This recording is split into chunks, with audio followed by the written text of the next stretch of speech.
There's a ton of great nerdy TV out this fall, from the new Star Wars live-action Ahsoka show to the epic journey of the Wheel of Time. The Lorehounds have got you covered with full recaps, deep discussions, and answers to listener questions. Search for the Lorehounds on your favorite podcast app, including YouTube and Spotify, for a fire hose of science fiction and fantasy. Or head to thelorehounds.com to join the conversation via our contact form or our Discord server. Whatever you're watching, we'll be there as your guides to great TV.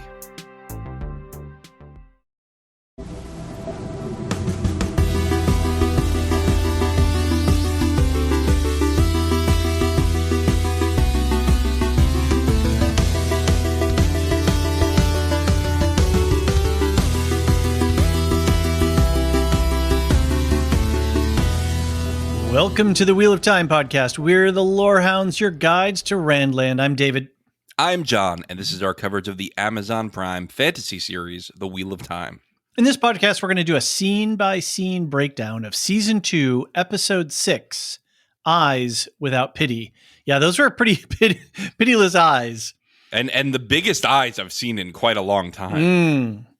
Huge without pity. All right. Be sure to stick around to the end of the podcast for programming notes about our September podcasting schedule, followed by the White Tower segment, where Elysia, Sadai, and I do a deep dive into the lore of the books. For early access, ad-free episodes, and exclusive content, visit us at patreon.com/thelorehounds. Also, we'd love to ask, if you're enjoying what we do, consider leaving us a rating and a review on Apple Podcasts. That's the best place. It helps us to raise our profile so people can find us, even when they're lost in the Aiel wastes. Or chained to an IDOM. Yes. All right, specifically for the Wheel of Time, we have a new feed set up just for this show. So if you're only interested in Randland content, you can subscribe to that channel. You also can get this show on our main feed, where you can get all our content like Foundation, Ahsoka, and Second Breakfast. Well, not Second Breakfast because that's Patreon exclusive, but everything else. You can also get this on Spotify and YouTube. Woohoo! We love to respond to questions, thoughts, theories on air. So send us your feedback for the next episode. Just a quick reminder, we're recording these a little bit advanced because we've got screener access. So depending on when we are able to record and get stuff out, your feedback may be delayed slightly. But we're going to do a season wrap too as we get near the end here, so we can collect a lot of stuff there. So start sending in or thinking about your season wrap ideas. Yeah, I'll say it's not as dramatic as it was with Foundation because we're only getting these screeners like a day or two in advance. So we are mostly keeping up with the feedback. But anyway, you can send that feedback to WOT@thelorehounds.com, or you can head to our website and use the voicemail feature, use the contact form. You can post a message in our Discord server, and you can get to all of those links in the show notes. David. Yes, sir. The wheel weaves on. And this episode, I saw you chatting with Elysia on our private, Barovian broadcasting channel. Right. And I saw you were a little depressed about this episode. I don't think it was depression. I think it was more, good Lord, When is Egwene going to learn the message, learn the lesson here? It was brutal. The screams in the background were just really rough. The fact that, like stuff with Lan and his confrontation that he has and the stuff Rand in Dreamland. I mean, there's just a lot of, I apologize. I don't have her name on the head. I'm sure we'll get to it in the notes. The woman who's the yellow Aja, the Aes Sedai is the yellow Aja. It's Rima. Rima. Or is it Rima? I could never, they always said it so fast. I was like, what are they saying? Right. It's Ryma. And we don't have subtitles in our screeners, so that's always frustrating. But give it her self-sacrifice. So there was just a lot of, up until now, it's been, campy is not the right word. It's fantasy. It is just full-on, full-bodied, fantasy, right? Trollocs and magic weaves and all, funny headdresses, all of that. This one got really dark and really serious, and it was it was a lot. I wasn't expecting it, Yes. you know.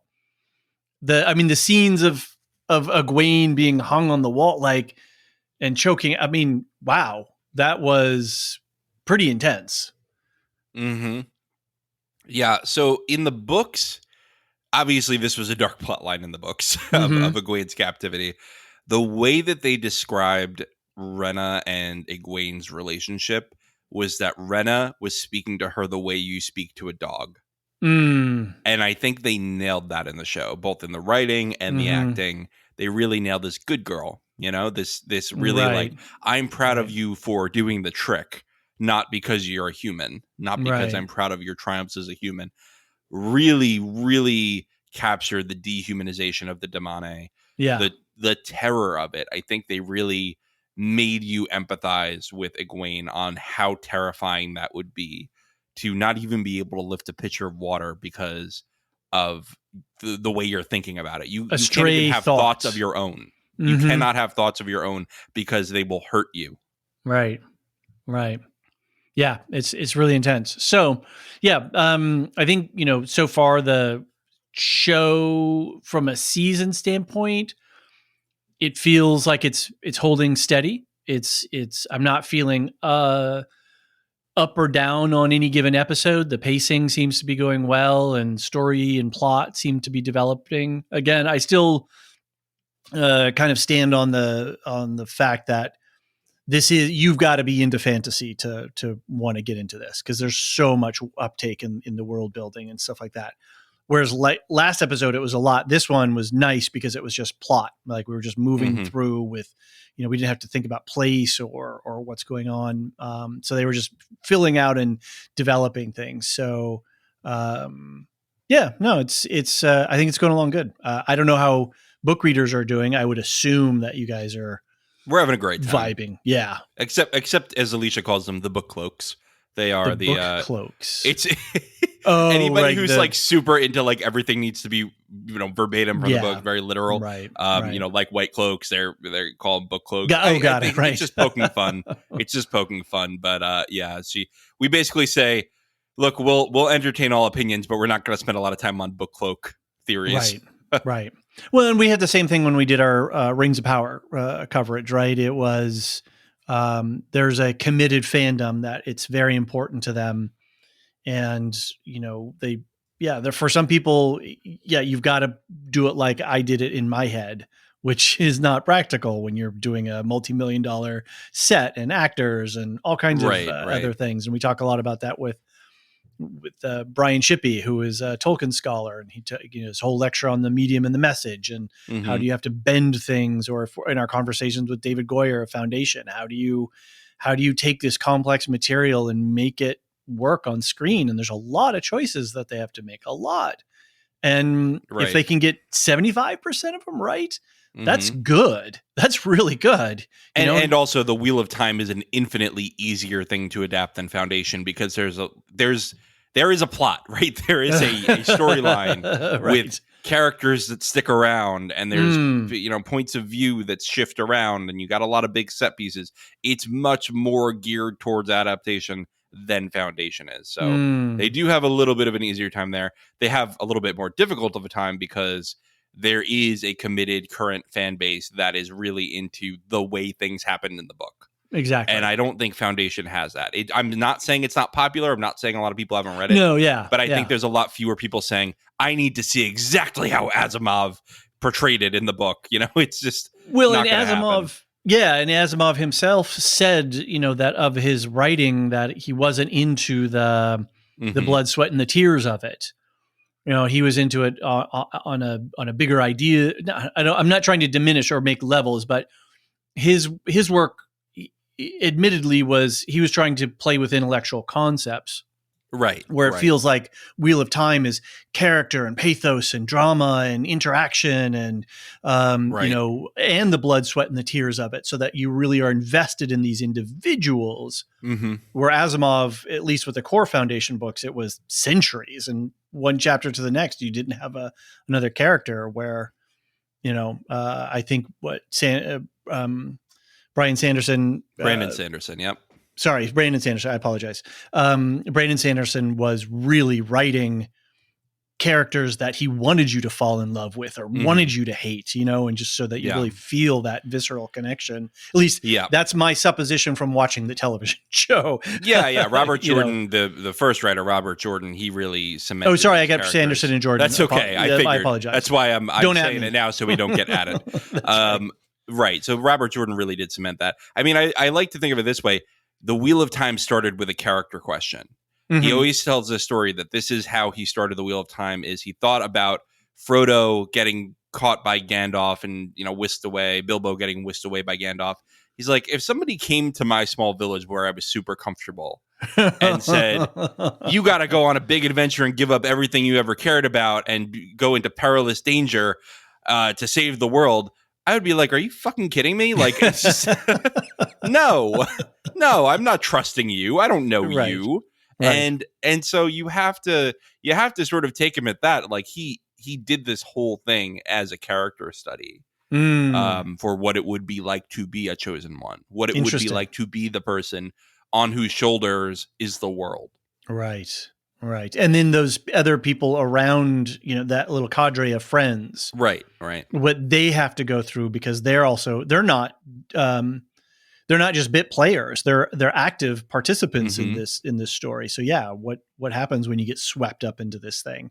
That's interesting. I hadn't really realized that. I hadn't had that insight available, and so that gives me some new perspective and context for the story. So that's cool. Yeah. So anyway, now that we've talked about that, I guess we should make Right. Now that we've made that clear, we should make clear that you have not read the books. No. I have read all the books, most of them multiple times. The last few I've not gotten around to in a while, but we're not even close to that. We're not even close to that in the show. We got another 10 books of content together. So fear not. I'll reread them before the last couple seasons. Anyway, we're not going to spoil ahead in the books in terms of plot. We will make comparisons to things that have already happened in the books. Like I'll talk about what happened with Egwene, with the Idam in the books compared to the show. But we won't be saying and then this happened. Yeah, that's for the White Tower segment. Right. At the end, Elysia and I will go, how are they going to get to this point? Because they are really far off from that. And then we'll do all that fun speculation. But for now, we are just talking show. David, let's get to the breakdown. Let's do it. Egwene is dragged into a cell by Rena, her new Sulam. Rena demonstrates the rules of the Idam, particularly that it will not allow Egwene to hurt her or remove the Idam. She forces Egwene to give her name and tries to begin forming a bond. Yeah, so we start the episode right in it. Yep. No lead up or anything. We're in it right from the beginning. And it's pretty brutal. I'm going to make a comparison here. And it's a comparison made out of appreciation.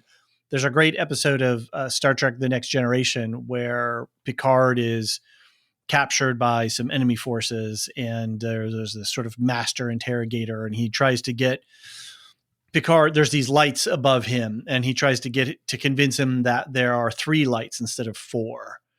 And the whole time of this episode, I was going back to that same thing where there's this both overt and subtle psychological manipulation with this physical hardship and whatnot going on.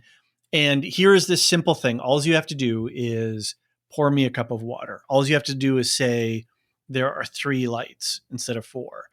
And that crossing that line, that threshold, is such a massive psychological thing.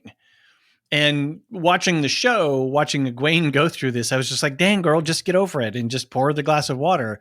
But as you said, if you have a stray thought, that stupid collar thing's going to kick your ass across the room. Right. I mean, plus that means that you've accepted that you are a slave. Yes.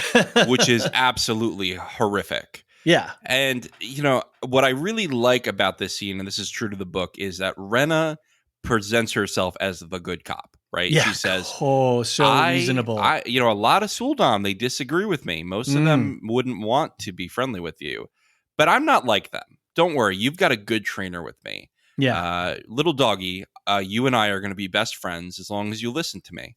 Yeah. And there's two things about that. One, she is, again, the good cop. She's trying to be friendly. She's trying to sort of give some Stockholm syndrome fuel to Egwene. But the other thing is she's extremely matter of fact. Nothing she says is said in a cruel way, even if the facts are cruel. Everything she says is, you can't hurt me. That's not what that thing allows you to do. You cannot take it off. That thing will not allow you to do it. It's presenting things as reality rather than as a punishment. Interesting. And that is yeah. very much showing you how the Suldam view the Damane as inhuman, subhuman, I should say. Right. And as property that just needs to accept its place in the world. It was a very convincing performance by the actor, the actor who's playing Rena in this Yes. she's very matter of fact.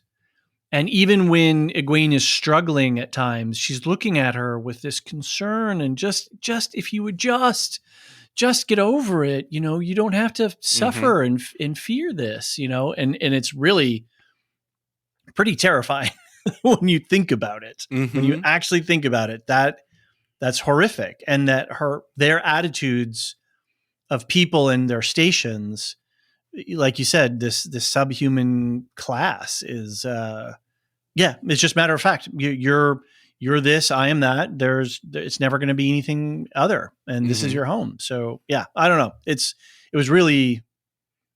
was quite a shocking way to begin the episode. Yeah. But it really shows you, it really portrays this alien people, right? Yeah. This group of people who, it's not, I mean, look, it's an extremely cruel practice, but they don't see it as cruel, is what I'm trying to say. Exactly. They see it as, we are protecting the world from you powerful people. We're making sure that this is kept in the bureaucracy, that only the government has nuclear weapons, that only, we are keeping order here. You are dangerous if left alone. We are picked for this. We have to try to do this. We have to train to do this. And we are the ones who will control where the power is used. That's really interesting. I hadn't considered that perspective either, that people who can channel are at some level a danger to the population at large. And except the Aes Sedai in I almost said in Westeros, but in Randland, in Randland have taken the oaths to comfort people and keep them from revolting. Right? That's how they've combated it. Whereas in Shanshan, they've enslaved the channelers. Much different response. And if we, we were doing this all day today when we were doing our Ahsoka podcast, Crossing the Streams. But if we jump over to Foundation with Tellum and the Sighted, right, and all of the stories of those people who have mental powers, they were reviled and feared and run out, or created and put it, created a like worship or a god was formation around them. And so this whole idea of you're different, you have powers, that makes me deeply uncomfortable. That makes society deeply uncomfortable. How are we going to do that? So that's interesting. There's two different societies, how they dealt with the same response from a, deeply instinctually tribalistic people. We are, as human beings, tribal, this sort of tribal nature seems to be programmed into us at some level. And so when there's strong difference, it gets complicated, let's say. Yeah. Well, speaking of complications, a woman scorned in our next scene, Lanfear, holds Rand captive and tells him she's been protecting him from Ishmael. She says he always pushes people away in all his lives, then offers to help him on one condition, that he leave Moraine. Rand calls out Moraine's manipulation and leaves her. Meanwhile, Mat and Min arrive at the Foregate. So I thought this. So I had let me be careful about how I respond to this scene. the content of the scene I loved, and I love the fact that Lanfear as a quote unquote bad guy, right? I'm just sort of Yep. using that in the broad sense, is telling the truth and is in some ways accurate about what she's saying. And she's laying out some things. Well, yeah, of course, she got you here because to put you next to, who's the other male channeler? I apologize. Yeah, Logain. Logain, thank you. Yes, Logain, to get you close to Logain. Didn't you see that manipulation? Oh my goodness. You're right. So like all this truth that she's laying out, which is great. I loved it. And then I just, it's a minor thing for me. The whole costuming thing and the wheel and the headpiece and the dominatrix stuff. And I know for a lot of people, that's a super big enjoyment factor. And for me, it kind of took me out of it a little bit. Okay. Between the liked scene. It. Sure. That's fine. I think I liked it because, and we saw a little bit of the Age of Legends in season 1. We haven't seen any in season 2, but I think we saw in season 1 how ornate the Age of Legends was. Everything was a level of decor above what is currently happening in Randland. Okay. So I think that this is more. I think she's in her teenage sulking outfit. This is her woman scorned outfit. This is her I am going to beat the shit out of you, Rand outfit. Right. And I think it works. And I really enjoyed things like he's on the wheel. I thought that was great. And then she goes, well, why don't you trust me? And he just gestures to the bonds. Yes, exactly. And she just goes, all right. Yeah, you're right. Yeah. But I love how she immediately goes, yeah, all right. Like she completely gives up the point after being pointed out, after being called out on it.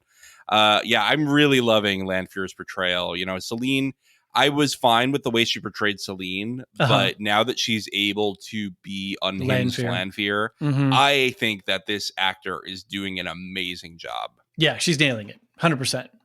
There's no doubt. And going from the different costuming and then going from the dreamland to the just seamless, adjusting herself to the circumstance and who she's talking to.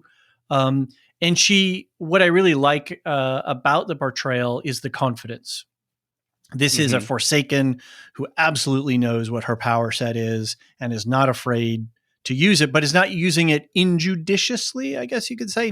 It's not just I'm throwing power around, but I'm applying pressure and pushing things in these very, very knowing ways. I know that if I push this direction, you're going to respond and go that direction. And I really appreciate that portrayal on screen of just that absolute sure-footedness. I know exactly what I'm doing and I know what I'm going to get. And that's what I'm after. Yeah, Lanfear is one of the most terrifying Forsaken, and it's not because she's more powerful than the other ones. Not because she's hot. Well, it's not just that, but it's also because she is so smart. Yes. And because she has an informational advantage over Rand, which is, we're podcasters. We have parasocial relationships all over the place here. Right. And everyone who listens to us knows a lot more about us than we know about them. Same thing with Lanfear and Rand. Lanfear knows exactly how Rand lived his last life, his whole lifetime.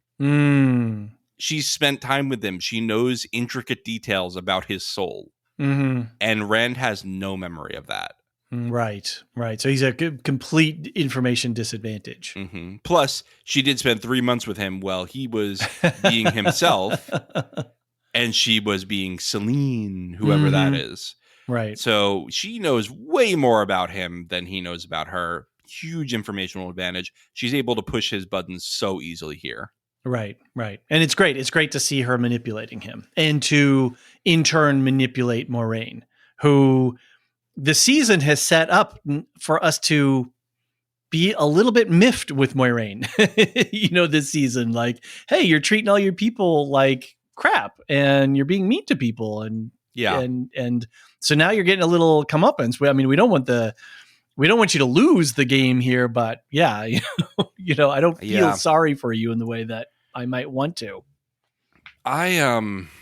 I've been on record not being in love with Rosamund Pike's casting. Okay. I think that I think she's a bit Shakespearean for the role. Okay. Now, Elysia will tell me a million times that I'm wrong, and that's fine. Like, if you like her, you like her. Right. I think she sometimes sells it for me, and sometimes I'm like taken out of it by the shtick. Mm-hmm. But I love Moraine in the books the whole time. Like, there's never a time where I'm pissed off at her. Okay. And I'm really pissed off at her this season. Right. And I don't know. But, like, I don't know if that's a good thing. I don't know if I like that the show has done that for me. And that's not Rosamund Pike's fault. That's the fault of the writing. No, I think Rosamund Pike is right in there with this. Sure, being an unsympathetic character. Yeah, so I'm curious where they're going with it. I'm willing to give them a little bit more wiggle room, but if this were a couple episodes, fine. I think that having her be unlikable for a whole season was a mistake. Interesting. Okay. Yeah. Wins the and I could say this too about not Egwene, but apologies. Nynaeve. Thank you. Nynaeve, just get over. Like, I'm ready for growth. I'm ready for arc. Like let's see some movement, and I want to see Moraine do some movement too, right? Like, I want to see. I want to be sympathetic. I like your character. I just give me a little bit of nudge in the direction that you're going, rather than just being stuck in this one gear the whole time. Yeah, now Nynaeve is someone who I was angry with for about 6 books. Okay. and then I finally came around to like. Now she's one of my favorite characters, but it took a long time for Nynaeve to win me over. Moraine had me from book 1. Nynaeve was one of my favorites coming out of season 1 of the television show. So they made her a lot more sympathetic in the show right off the bat. In the books, you're kind of like, all right, get over it. Like, just grow up a little bit. You're supposed to be the oldest of this group, and you're the one who's the least mature. Right. Well, I didn't mean to segue us too far off with Nynaeve here, so. Yeah, well, anyway, I hope that there is good payoff for this Moraine plotline, because right now, as it stands, that is my biggest structural criticism of the season, is putting her off in this sad girl phase. I want to quickly go back to the costuming for Lanfear. So are you saying that outfit that she's wearing would represent a particular time, a specific time within the Wheel of Time's history? Probably. It would probably be closer to what she would wear in the Age of Legends. Okay, got it. Just because, the headpiece just kept throwing me out because it looked like a costume and not a natural extension. And I think, in not knowing anything about where they were or what was going on with that, I just have no context for it. She's 3,000 years old, right? I'm sure fashion has changed in 3,000 years. Just a little bit. Yeah. Cool. Okay, cool. Okay, let's move on. Elaine and Nynaeve argue about what to do to save Egwene. Nynaeve tells Rima about Liandrin's turn to the dark, and Rima labels her Black Aja. Yeah. It just felt like good plot, moving plot forward and setting some stakes here. And then inevitably we get no, we can't leave our friend, but the fate of the world is in balance. If we don't tell the, Amerlin seat, then like, who's gonna, so, it was all pretty straightforward for me. Yep. Not a lot to say about this scene, except this is the first time that the show has actually used the term Black Aja, as far as I remember.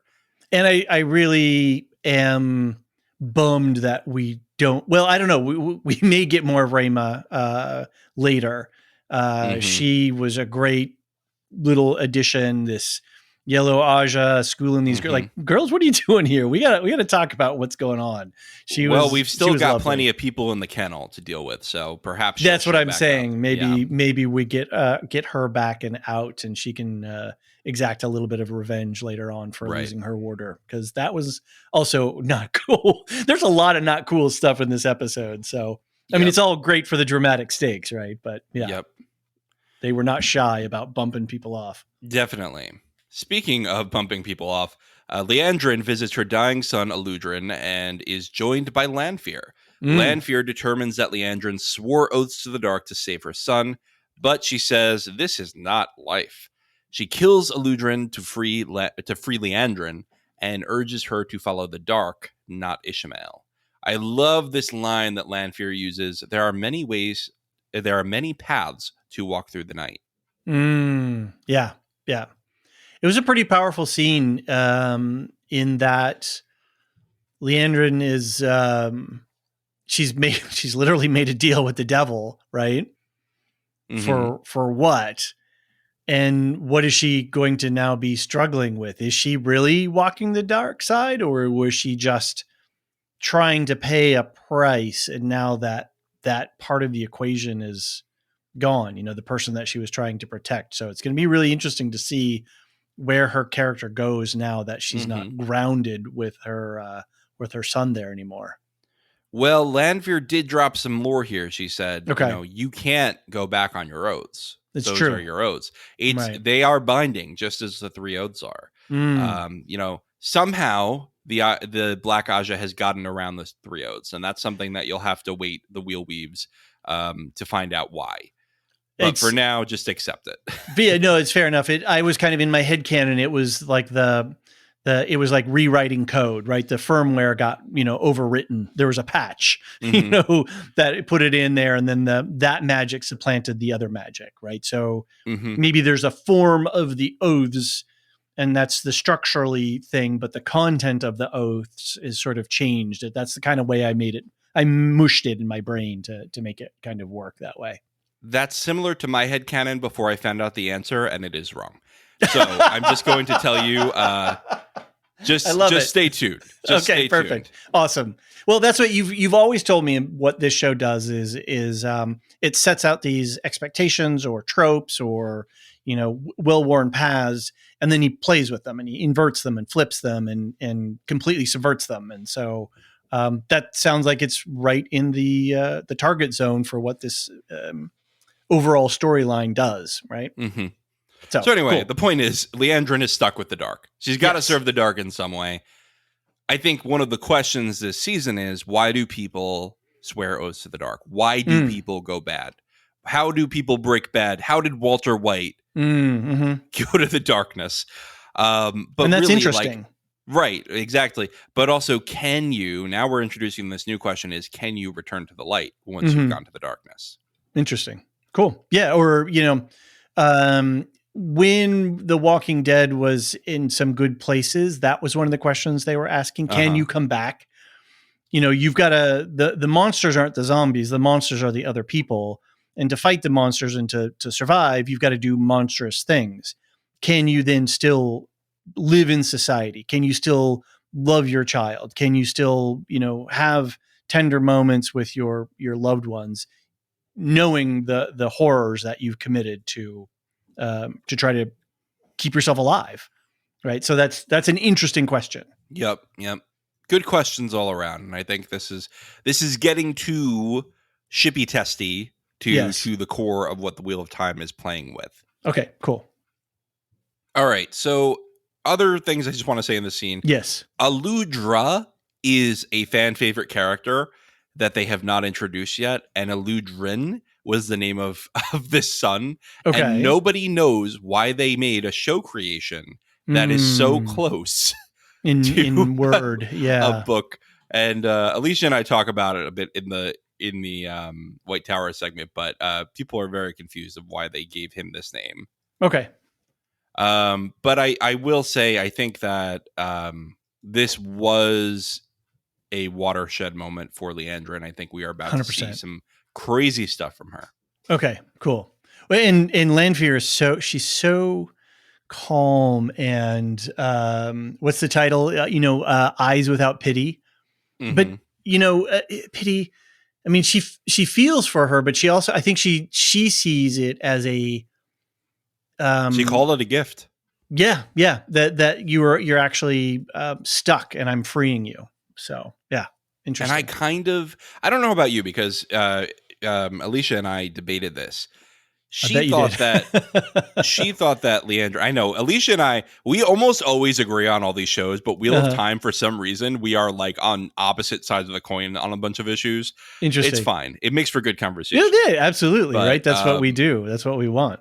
Right. So, but for this one, she was thinking that Leandrin was completely, angry and sad about this whole thing. Mm. I thought I saw relief with her towards the end. I thought the actor was showing relief on her face for a short period. And I think anyone who's dealt with, family, immediate, extended, what have you, where sometimes they're a family member who passes, it is a relief in a way because suffering is over. Mm-hmm. But that doesn't mean you can't still be angry about it or still have to process. I wasn't denying that part existed, but I think that there was, there was a little bit of truth in what Lanfear was saying, which was, I'm giving you a gift here. Yeah. Because it's not even just that it wasn't even just a mercy kill, right? It was her removing almost a curse that Leandrin put on him, which was to be alive without awareness. Right. Yeah, doesn't she say something to the effect of that this isn't living? Yeah, I mean, he was kept barely alive, by her oaths to the dark. Mm. So all that Lanfear did was make it so that he would die as he naturally would have. Right.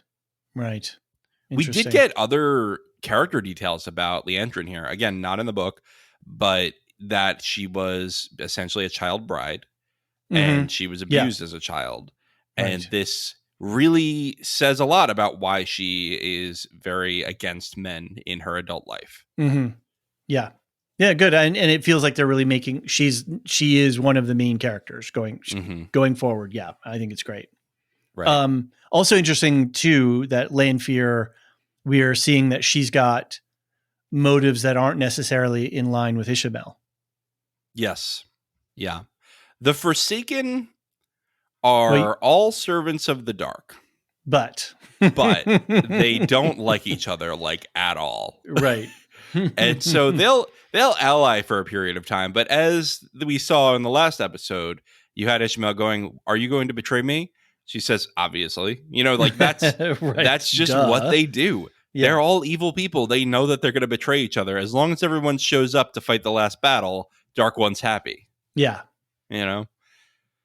So I'm loving these characterizations. Cool. But we've got to go back to Falma, where Suroth hosts a party and forces Loial to sing.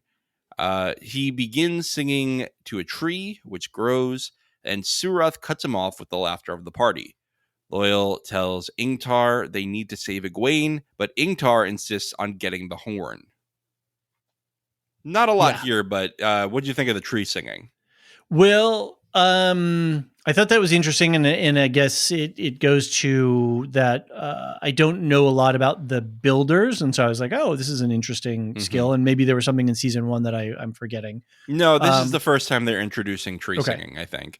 Cool. It's that is what they were made to do. That's what they were meant to do, which was to sing to trees and grow trees. Sung wood is what they call, timber from lumber from these trees. And it's just better wood. It's solid, more solid. It's longer lasting.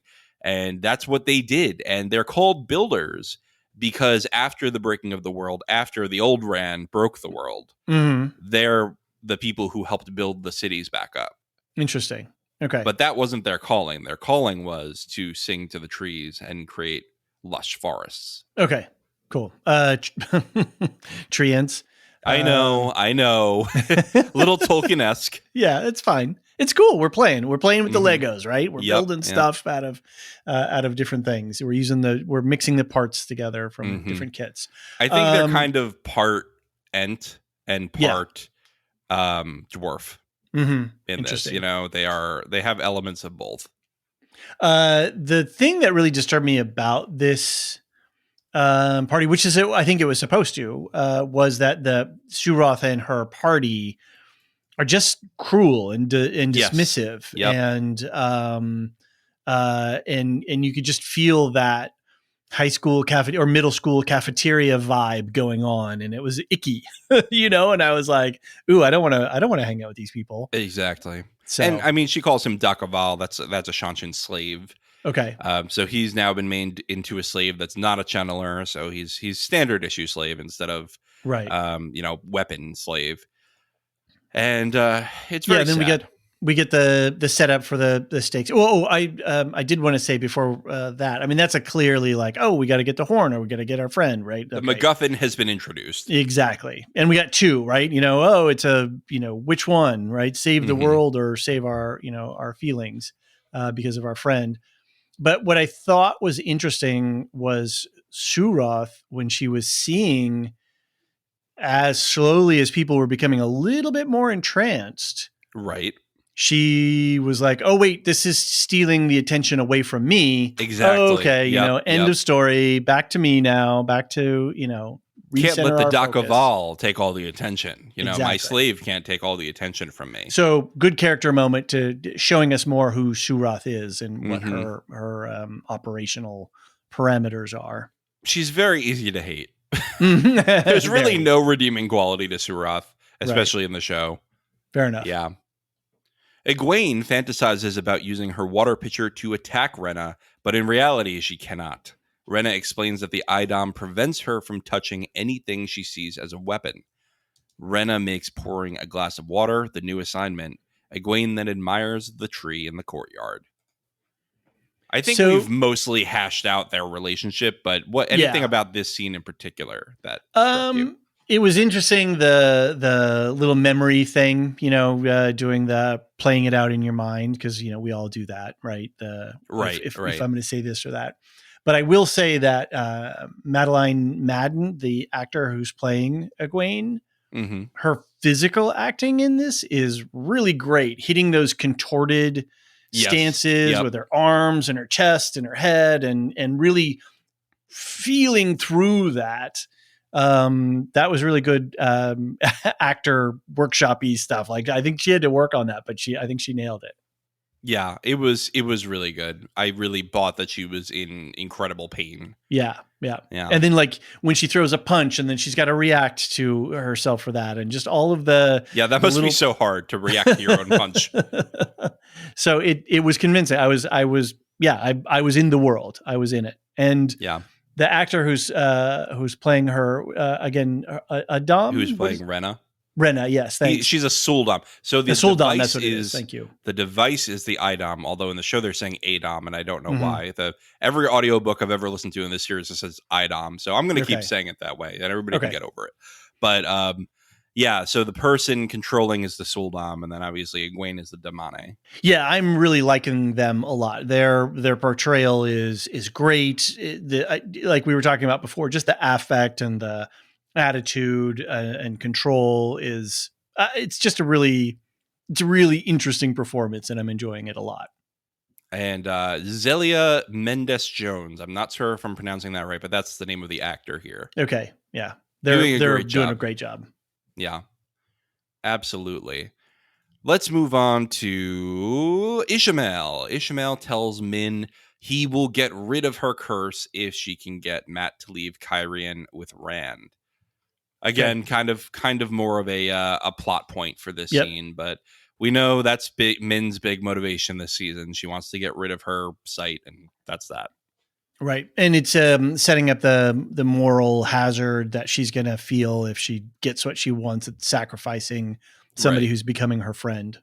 Right, and two people really, right? Because something bad's probably going to happen to Matt, and then she knows he's going to kill Rand in her vision. Right. Lan arrives at a monument to the Forsaken with Alana and the Warders. He tries to sneak out of camp, but the Warders and Alana accuse him of being a dark friend and force him to tell them about the Dragon Reborn. So I was a little confused with this scene, in as much as, well, no, I guess now that I'm thinking about it a little bit more, I'm less confused. If he had just stayed in camp, they wouldn't have confronted him this way. But because he did try to sneak off, they were like, okay, this is even more, we're suspicious. Now he's sneaking off. We're even more suspicious. So now we have to intervene. So I guess that makes sense. Now that I work it out. Like, there's some reason he's avoiding the tower and he's trying to figure out the whereabouts of the Amerlin seat. It's suspicious. I think that's right. I think that made sense. The one thing, though, and it goes back, and we talked about this in the Ahsoka podcast a little bit earlier, which is I can't tell you, right? There's no time. People withholding details Mhm. or explanations when it's the writer trying to drive action versus would that be the thing that the character does? Now, I know Lan is kind of sworn to secrecy and their whole Yeah, find the I don't think that's dragon what this was. mission. I think that this was absolutely a Moraine. I am loyal to her. She's been keeping this secret for 20 years. I'm not going to be the one to blow the gasket on this. I think that that's what it is. It's loyalty. It's knowing Which that I this is could a clandestine operation. which I could see through to the end of it, but at the same time, it just felt like that the writers doing that thing, which is, we don't have no time. We must rush now. So I'm not going to Okay. fill you in on the key details that might save your life when we get into conflict or something. It's just, I'm very sensitive to that because I think it's a I hear you. device that gets overused. I hear you. I think you're reading into this too much for this one, though. Dang Because it. I I'm looking think for Markley in the shadows, man. I know. Well, it's just that like Moraine is one of the few people who knows that the last battle is coming very soon, and he's Right. one of the few people who believes in the Black Aja. Like you saw how much it affected Rima later, Mm-hmm. before when she's like, the Black Aja is real. That's terrible. And Mm-hmm. so Moraine is probably suspicious of any sister that she's not 100% sure is on the Mm-hmm. side of the light. So even Alana, she's not going to trust all the way. Interesting. And that probably rubbed off on Lan. Lan is not sure if Alana and her warders can really be trusted with this kind of information. I think, I might know that intellectually in the show, but at some level, I guess I haven't felt it. Like, I don't feel like that's an important operator in the way that they've told me the story so far. So, that's why we have podcasts. Yeah, in the next on, it looks like we're going to go a little bit deeper into Moraine's backstory with how she got involved with all this. And I think that will help. I think that will help a lot. And again, there's just so much world building and character setup that this show has to do that I can completely understand if certain things are maybe not coming through off screen as strongly as something else, because there's a lot competing for my attention in this show, and I'm trying to absorb a lot. So yeah, you got to remember we're 1,500 pages into the books right now, right? Like mm-hmm. even only on book 2, we're halfway through book 2 here, maybe even more. We're already 1,500 to 1,800 pages into this story, Mm-hmm. and they've only had 15 hours to tell us this so far. Exactly. That's what I'm saying. It's a lot. It's a lot of stuff to try to get nuance from.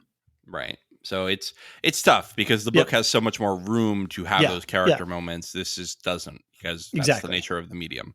But hey, podcasts help. Podcasts are your friends. They sure are. And here you are. So you don't need to be sold on them anymore. Let's move on. Rand has nightmares about killing his friends and is visited by Ishmael, who is kicked out by Lanfear.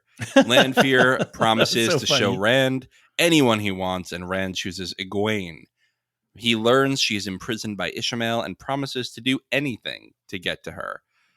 Wow, what a performance from Lanfear here. Yes. Because this whole, too cool for school, then into the jealousy when he mentions Egwene, then back in control when he says, I'll do anything. Natasha O'Keefe, what a range of emotion. And when the way that the costume that she has in this scene, her hairstyle in this scene, her, the presentation in this scene, I was hook, line, and sinker into this. This was great. And I loved the little looks that she had for Ishmael and their little, just the whole little tit for tatty kind of interaction. It was all the while, Rand is having this emotional moment of, I've just slaughtered all my friends, and now I got these two Forsaken arguing over my soul. Yeah, it's funny because I think that, all these characters in the world are terrified of the Forsaken. Mm-hmm. But the Forsaken are very, like I said, too cool for school, and like, you're here again, like so exhausted with each other. and she throws that look. Funny. She totally throws that look after she banishes him. She's basically like, you are such a drama queen, Ishmael. Like, can you stop with these like exercises in grief for Rand? It's so exhausting. Right. You're too much, man. And your little glitchy editing, your little sort of cut, sort of Max Headroom, sort of the stutter going on. So Yeah. yeah. Yeah, I love Lanfear. I love the relationship between the Forsaken. It's all great. Cool. All great. That's some of the best stuff in the show so far. And I'm glad that we're finally in that in season 2, because we couldn't really be there in season 1. And this is the stuff where I said, David, we got to cover this show, because it's just that good with the enemies. Right. And I think we're into the meat of things right now. So it's feeling, for me, better. It's not just fantasy stew, but I'm starting to see the shapes and the outlines of these different plots and character developments. There's something new here, right? Yeah. Yes. And that's what I want. I want, keep me moving through the story. Keep singing to me like Loyal does it to a tree. So Rand visits Egwene in a dream. It's funny because it seems like this actually gives her a second win and keeps her going a little longer and undefeated a little longer. And then that's terrible for her. Exactly. That's more pain and trauma for her. I think one of the things in the Wheel of Time that is not the case in Lord of the Rings is that sometimes a good person does the right thing and it results in a tremendous amount of pain. And that's not something you see in Tolkien. You see in the Christian tradition, you do good deeds, you get rewarded, right? And this is you do good deeds, the Forsaken are one step ahead of you, and you are in trouble anyway. You're playing into it. Yeah, so it's tough. So we get the prisoner in the next cell trope here with Egwene. Yes, we do. Did you enjoy this usage of the trope? In the end, I was like, oh, okay. Because where was it that they showed us that actor before? Yeah, so that was the sitter of the Blue Aja who told Moraine she had to stay in Tar-Valon and caused the whole exile thing. From season 1. Correct. Got it. Okay. Right. That's the last time and I think they her. gave it to us in the previously on. Okay, yeah. Yeah. So she's been around, but not for a while. Well, and what that does is it gives you the weight, the impact of the fact that they can capture Aes Sedai and enslave them in this way. Sitter is basically a senator in the White Tower. They are as high up as you can go without being the Amerlin or her number 2. Right. And you got to be a powerful channeler to ultimately get there, right? You've got to be all kinds of things to get you there. And it's not a powerful channeler, smart, good at politicking. And she still got captured by these people. And as she basically says in the end, she got broken by them. Yeah, right. You lasted longer than me. Which is, well, and then that's what they're building Egwene and Nynaeve both as extraordinarily powerful channelers. And you kind of get by the end why she was repeating the rules of being a Damane rather than engaging with Egwene. She wasn't doing it out of cruelty. She was actually doing it to try to ease Egwene's transition. Right. She was like, don't give her any hope because that's just going to hurt her more and she might die. Exactly. Yeah. Which is all great dramatic fodder, right? Great for tension and stakes. Right. I didn't really read the scene, but yeah, basically she awakens to the neighbor chanting the rules, and Elaine and Nynaeve debate next steps with Rima and try to figure out how the Idam opens.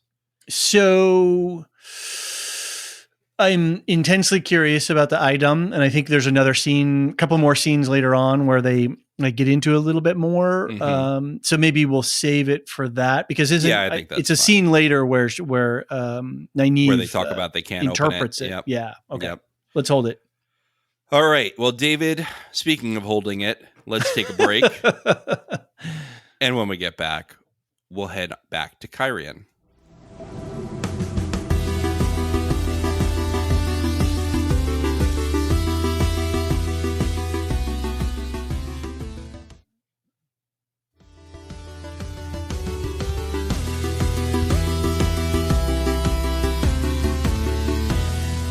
And we're back. All right, let's move back to Cairhien. Barthanes brings Moraine the sandwich he made for her as a child. She's rude to him, triggering the wrath of Anver, who attacks Moraine for missing their father's death and being like their mother. She tells Moraine to leave, but Moraine pulls rank. We see Moraine writing a letter to Swan. Yeah. So more good backstory here, and going into the whole, as much as we like to try to deny it, we are, well, assuming that we've had a longer parental relationship or having a parental figure, we pattern off of them more than we like to admit sometimes. So we go into that with Moiraine here, I think, and that's interesting. Again, more depth and complexity to her character. As much as we criticize Rand for pushing his friends away, what's she doing here? She really is. Yeah, she's really doing it. And to pull the older sister rank, yeah, that was a dick move. And I don't know that Anvare wouldn't be able to counter it. She owns this town, and she's got all the spy network and the relationships and stuff. So yeah, I don't know. Yeah, I was surprised to, by Moraine being able to, seemingly successfully playing that card. So I think it was more like, I can't believe you said that. I'm going to walk away now. And by the time they had a chance to hash it out, he's already, she's already hugging Barthanas. Already apologized. Okay. Yeah. So, yeah, families are complex, right? They sure are. And Moraine really was just, I think part of it is, as you said, she hadn't slept. And so she's just like, I can't even interact with you all right now. I can't play, Noble House with you right now. I have to go save the world. And she's writing this letter to Suyan, who is not only her, her what's the appropriate word? She's the boss of the Aes Sedai. Seat. Yep. Yeah, the Armor seat. I'm going to help you right now, by the way, with your pronunciation of this. Ready? I'm going to retype it for you. Oh, okay. Just say it Swan. Swan. Thank you. Pretend it's a bird. It's a stupid spelling, but yes, that is her name, is Swan. With Swan, and I mean they're in relationship to each other intimately, right? As romantic and life partnery, whatever. I don't know how we would describe it in this world. Yeah. They've added this for the show. In the books, they I think they basically were probably a little flirty, perhaps involved with each other romantically as novices, but not beyond that. They are not a couple in the modern era. And I think that's less that they didn't like each other and more that they were both focused on saving the world. Well, and it gives Swan's position more, it makes Swan's position more precarious when the political machinations of other Aja and individual Aes Sedai are maneuvering. We can feel the risk for both Moraine and Swan because they're having this secret affair. So, right. Yeah, I think they're trying to show you that Swan is in a precarious position here in general. Yeah. There's a lot of infighting within the White Tower. Nobody's happy with each other. There's signs that the end times are coming, that the last battle is coming, and nobody really knows what to do. Swan's got a secret plan, but again, another issue in this show. Yes, exactly. It's secret, and she's pushing everybody away, and only Moraine knows, and blah, blah, blah. There's reasons only Moraine knows. I won't go into them because I think they're going to show up next episode. But okay. Yeah, I think it's a lot of problems in the Wheel of Time, as in many stories. It's not just a Wheel of Time thing, are just people don't talk to each other. Yeah. And that just, Anyway. I know, it can be frustrating. It can be frustrating. Yep. Moving on. Speaking of Swan, a Swan hears a horse approach her carriage and prepares daggers of air, but it's just Lan, who says something has happened with Moraine. Yeah. Halt, who goes there? And, okay, we get to see Swan flex a little bit. That's cool. Otherwise, it was, it was fine. Yeah, nothing really to say here. No. Rand asks Logain to train him, saying Rand is Logain's last opportunity to change the world. Rand almost burns out, but throws up before he does. Logain is impressed by his power. Rand then sees Mat gambling at the foregate, and the two embrace. So is this the last time we're going to see Logain, I wonder? I mean, I'm asking this as a show question you don't necessarily have to answer, but it doesn't feel like they've got much runway left for Logain now. So I don't know. It was a thought I had. I've got to remain silent on that one. The wheel weaves. The wheel weaves. Yeah, Matt getting a little OP there. Matt or Rand? Sorry, Rand. I apologize, Rand. That's all right. Yeah. Rand, yes, getting a little bit OP. He couldn't control himself. Yeah. I think this is the first time he's ever properly embraced the source, right? Because I think I've talked about this before on this podcast, but in the books they have this gendered approach to this magic, whereas women, and there's a lot of problems with this. This is Robert Jordan, not me. Okay. Don't at me. Women have to submit to the female half of the source. Men have to dominate, essentially, the male half of the force. Which is interesting because Logain says, embrace it. I can't remember. Does he actually say surrender to it, or he's saying? He says take it. He says later. Later, he says that. He says at first to start, I guess, just to embrace the source is what people just say to to connect to it. Yeah, connect to the force, and then you can use it afterwards. That's not necessarily either direction of submission or dominance. But then he does, and I always thought, oh, okay, well, you're surrendering yourself a little bit, and you're getting close to it, and then Logain's like, now. He doesn't say this, but I'm paraphrasing. He specifically says, "Stop surrendering to it." He said, "You're surrendering to it. Take it." Take it for yourself. Take the power. And that is the difference between Saidar and Saidin. Okay. And Saidin is the male half. And again, problematic things abound, but sure. Yeah. But we can talk about that. But my point is, this is the first time that Rand has actually properly embraced the male half of the force I keep saying the force because we're doing Ahsoka. The male half of the power. It's okay. It's all soup. It's sci-fi and fantasy soup, right? Yeah. Stew. Yeah. It's a chunky stew. It's a hearty, healthy stew that keeps you warm on winter nights. It sure is. But yeah, so this is, he's all of a sudden, ooh, this is nice. Yeah. he just takes a little bit too much. We've heard in various parts of the show that, you draw too much of the power, either side, male or female, and you will burn out. You could either kill yourself or you could, lose the ability to channel. Yep. So Rand is playing with fire here, quite literally. And he almost burns out, but then he gets a little bit sick. He lets go and he throws up because of a taint. We got two vomit scenes in this show, so we love it. This episode, we got plenty of vomit to go around. It looked, it seemed it worked on me. It was like, oh yeah, of course that would happen. That seemed very natural to have that much adrenaline and just you having your nervous system overloaded in that way. That's a very normal physiological response. So. It's a puke for one special. And honestly, it's partially because there's the Dark One's taint involved with the male half of the Force. I'm so sorry I have to say it that way. Every time I talk to my wife about the Wheel of Time, she laughs whenever I say the Dark One's taint. Right. But and that's what they call it. And you could see it in the magic weave that was around him, was that sort of black ribbon stuff that was coming through there. Every time he channels, a little bit more of this madness juice goes into him. Right. Interesting. Not great for Rand.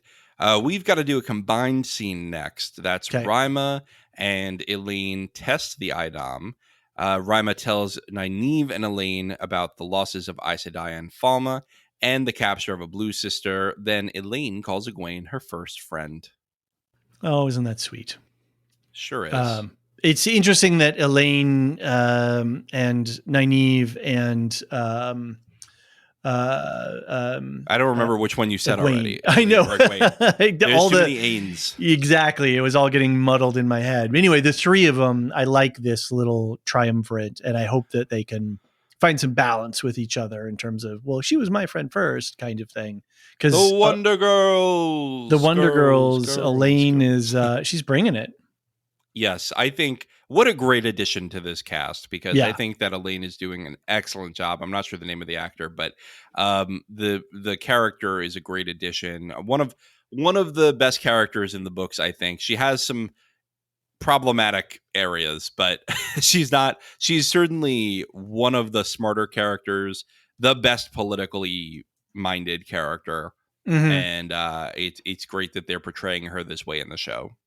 Yeah. And I think it's I'm not even going to try to pronounce her name. Oh, it's an Irish name, I think. Yeah. Yeah, and I don't want to do it. No, I'm not. I don't want to disrespect the actor. I think it's actually Kira. It's not Kira. As hard as you think it is. Okay, good. Because I'm looking at these this letter combo, and I'm like, I'm not sure. Yeah, it could be Sierra, but I think it's Kira. Yeah. Anyway, she's doing great. I'm really liking the balance. She's bringing balance to the force of Nynaeve and Elaine. I know somebody's got to do it because Nynaeve is just a loose cannon over there. Yeah. So we learn, obviously, there's a captured blue sister that leads into Megan. Sorry, later coming back in. But there were 3 rings there. There was a green, a blue, and what was the other color? Was it maybe a brown? It was gray. It was gray. Gray Aja? Yes, there's a gray Aja. Oh, what do they do? They are the negotiators. Like they will negotiate peace treaties and whatnot between kingdoms. Kind of diplomats. Yes. My kingdom's fighting your kingdom. The White Tower sends a gray sister to come help us negotiate.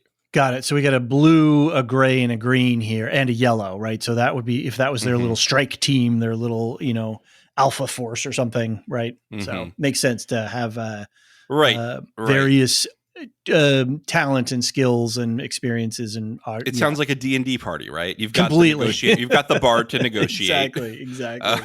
Gotta have the fighter, gotta have some muscle. Right. You got the healer, you got the cleric. Yeah. We got everybody.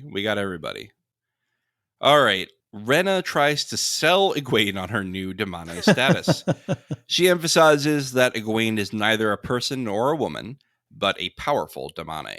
Mm-hmm. She teaches Egwene how to use the power to burn her favorite tree. When she asks Egwene to pour a cup of water, Egwene can't, and Rena beats her. Yeah.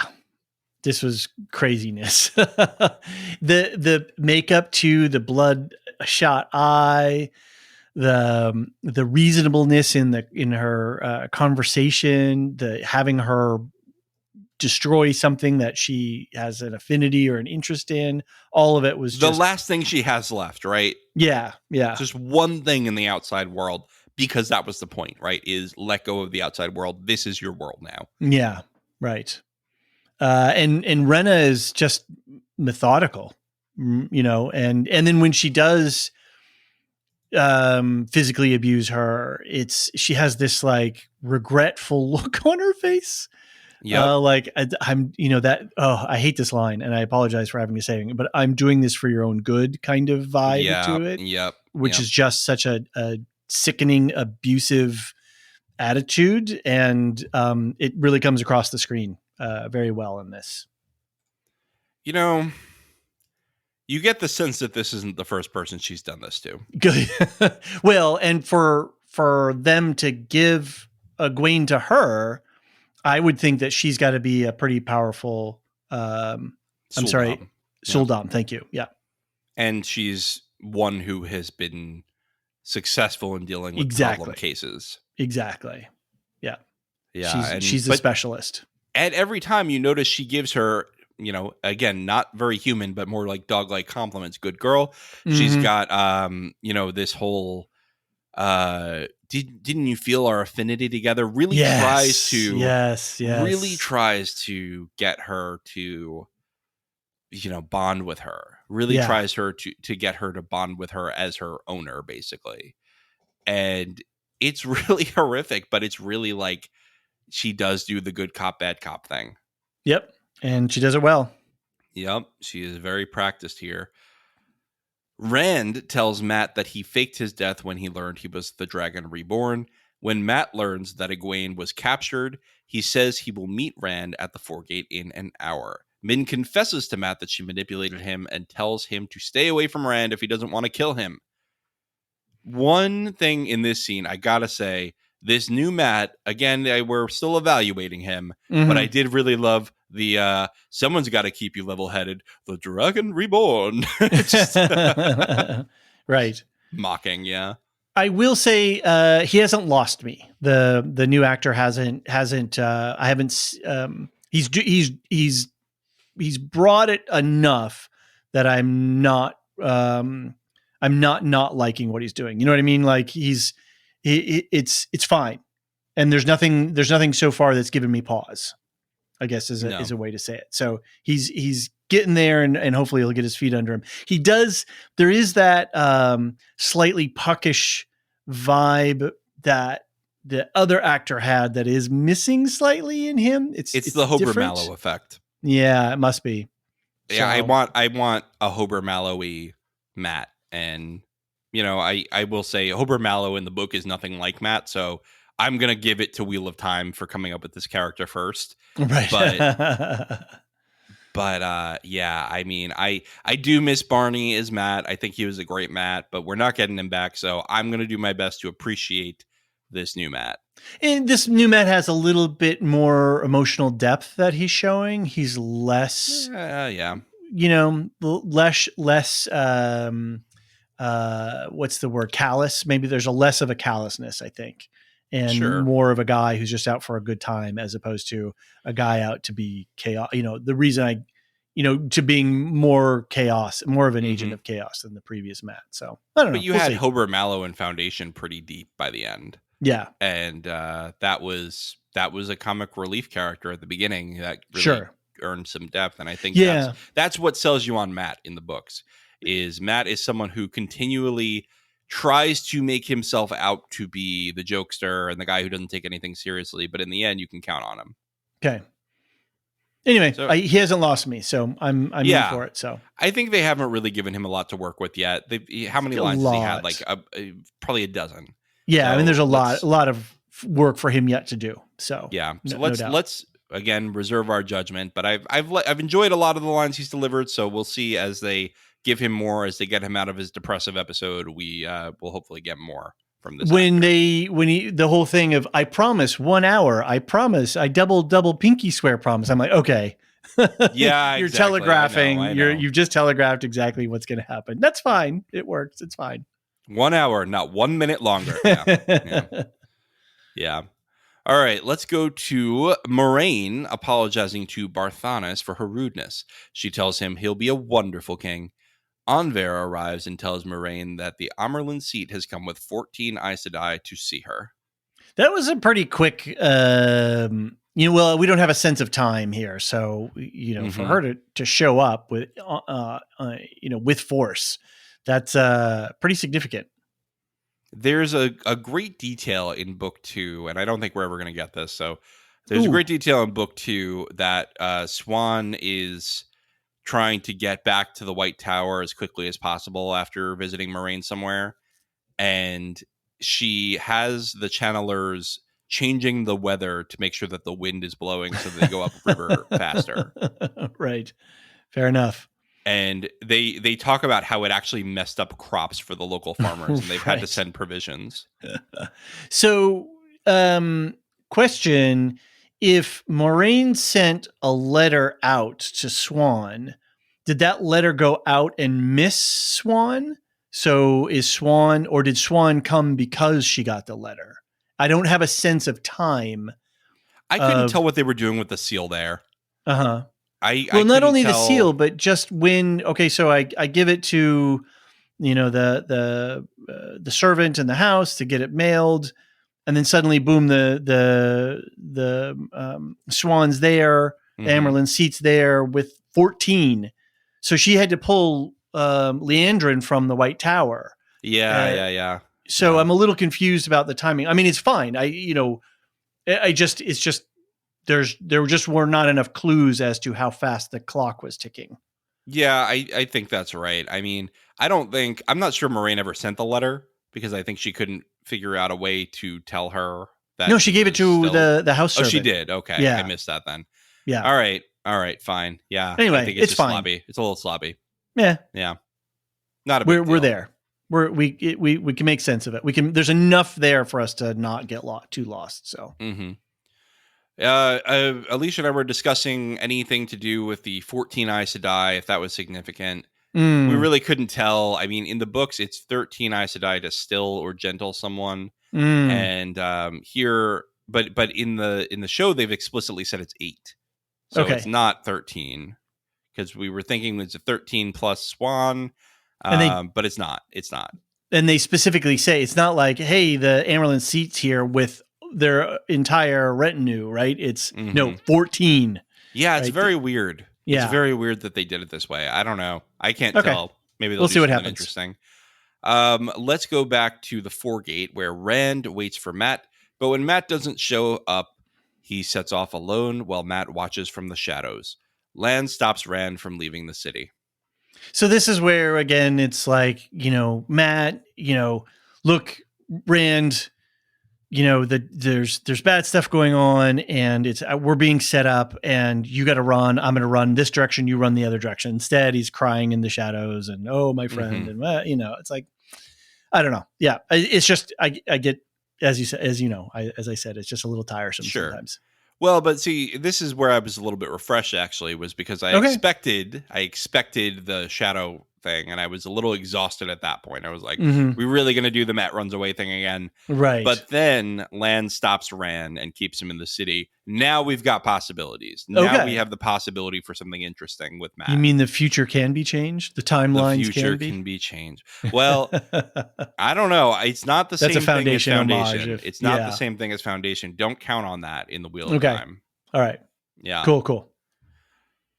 We have more combined scenes. Well, I'm combining all the scenes with Rima and then all the scenes with Rena and Egwene Okay. into two different blocks. So here's the Rima Nynaeve stuff. Rima asks Nynaeve to add a trickle of power to the Idom to test it. Nynaeve accidentally channels enough to attract the Shanshan. Rima gives Nynaeve the Great Serpent Rings, including her own, and goes down with the warder to fight off the Shanshan. Though they're able to kill many Shanshan, the warder is killed and the Aes Sedai is collared. Yeah.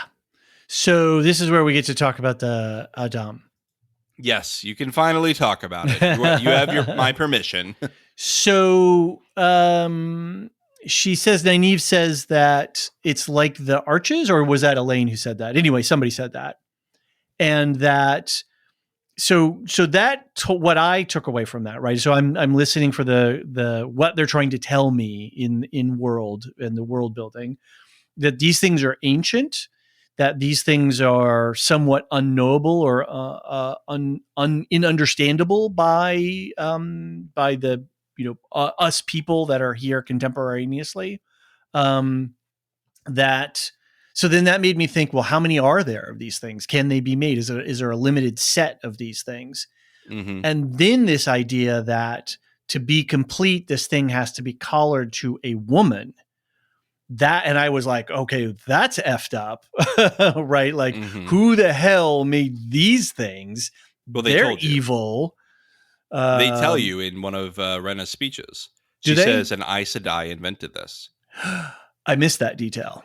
Okay. Yes. So I thought it was an Aes Sedai. I got this off of another Aes Sedai or something. I guess. No, an Aes Sedai invented the Idom. Ooh, that's and they can be made. There is an unlimited supply of these. You can make them. The Shanshan know how to make them. Tough stuff, huh? But then why is it like the arches? It's like the arches because they're both ter'angreal. So they're both items that you can channel the power through to use. Okay. It's not that, and they're for a single purpose. It's not like there's other kinds of devices. I'm not going to go into it right now. Okay. But anyway, these are things that have a specific purpose that you can channel. You can use the power through, or they can use the power. Some of them don't require to use any power to go through them. Some of them require multiple people to use it. These ones seem to operate. You close it on somebody who can channel, and it works. Interesting. Okay. All right. So yeah, there's a lot of detail there that I don't know that without a podcast you would necessarily pick up on. Sure. But they did explicitly say an Aes Sedai invented this. Okay. And guess what they did after they were done collaring everybody? I don't. Do I want to know? They collared her. Of course. The creator. Yeah. Makes sense, right? Yeah. We keep getting this one Damane, this young girl looking, this one Damane who looks very young. The blonde one with Yeah, the gag. Yeah, we keep and what's up with the vocal gag thing? That's a whole So that's other... apparently something that was actually used in real world slavery in some cultures. Okay. And they took it from that. Okay. And some people are saying, well, it's not really working in the show, but I guess that's just something that they took from real world cultures. All right. It's additive to further indicate the bondage that person's under. Okay. Yeah. That's just show creation, whatever. As a non-book reader, yeah, it works for me in that sense of like, yeah, well, this is really messed up. These people are really, Yeah, it definitely dehumanizes them even further. Yeah. Yeah, it's and the heartbreaking thing is Rima would rather be dead than wear one of those, and yet she failed to die. Yeah. Don't hesitate, man. When the baddies are right there and your partner is saying, "Put one in me," you don't hesitate, So yeah. Anyway, rules of the game, but Lorehound style, don't hesitate when that happens. Great. Okay. Well, let's hope we never get in that situation, David. Anyway, yeah. Rima messes up this one Suldam too. With it's terrifying. These leaves where she's just. I said to Elysia, how did she learn to do this when she's of the yellow Aja? They're not trained to battle, and she goes, "You can mend a bone, you can break it." Right? Exactly. And I was like, "That's a good point. That was a really good point." That's what I thought when I was like, oh yeah, yellow Ajas are healers, right? Wait a minute. Oh yeah, if you have knowledge, you can. Yeah, it totally made sense to me in that regard too. Yeah. Speaking of healing, we learned from Nynaeve's little experiment that, it needs to be healed by being being on a woman, and then she's like, but you can't remove it, right? Yeah. But then earlier you have a line by Rena where she says, "It can't be removed, not by you." Yeah, right. So it does seem like there's an opening here. They do twice. I got signals that it could be removed, and that's a MacGuffin-esque thing. Something down the road we'll figure out how that's possible. Mm-hmm. How long are you willing to allow Egwene to be enslaved before it will start to bother you? Ooh, can they go into next season with her still being collared? That's an interesting question. I don't know. Can they get or can they get her out? Well, yeah. So that's a question: is if they did quote unquote rescue her and got her away, how far? What's the effect of the Adama if you're not next to your Soldam? Mm-hmm. Like, what's the relationship? So it's not there. It's not like it affects every Suldam around her. It's that the reason she couldn't hurt Rena when she wasn't wearing it was just because she couldn't touch the thing when it wasn't a weapon, because she thought it was a weapon. But if you're 100 miles away from your Suldam and you're still wearing your collar, whether or not she's got her greaves, forearm guard thing or not, just can you get away? Like, what if you went across the sea? Like, what if you went, you're not connected to that Suldam anymore, but you're still with the collar. And there's actually, they don't explicitly say it in this. They do show that she can't touch it, but you can't move it. You can't move the leash. Right. The leash, which they have as this sort of forearm guard thing. Right. If that exists, you can't move it. So she won't be able to move unless one of the other girls wears her. Okay. Unless they get it off, right? So that's the thing. They really need to get it off. Otherwise, one of them is going to have to wear her the whole time. Interesting. One of them's going to have to hold the leash. Right. It's a set. Right. Yeah. You got to go with it. So they could get her, they could spring her from the kennel, but and could they figure out how to do that later? Yeah. But you got to have the leash as well as the person. Interesting. Okay. Right. Yeah. They didn't say that exactly in the show, but they did show she couldn't touch it. So I think it's kind of implied. Okay. Anyway, let's move back to Rena since we're already discussing it anyway. Rena tells Egwene to pour the water. She hangs her on the Idam hanger and nearly kills her, telling her there's nothing left besides her life as a Damane.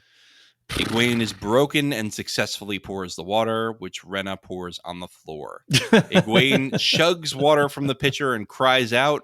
Megan, her blue sister, comforts her from the next room. Yeah.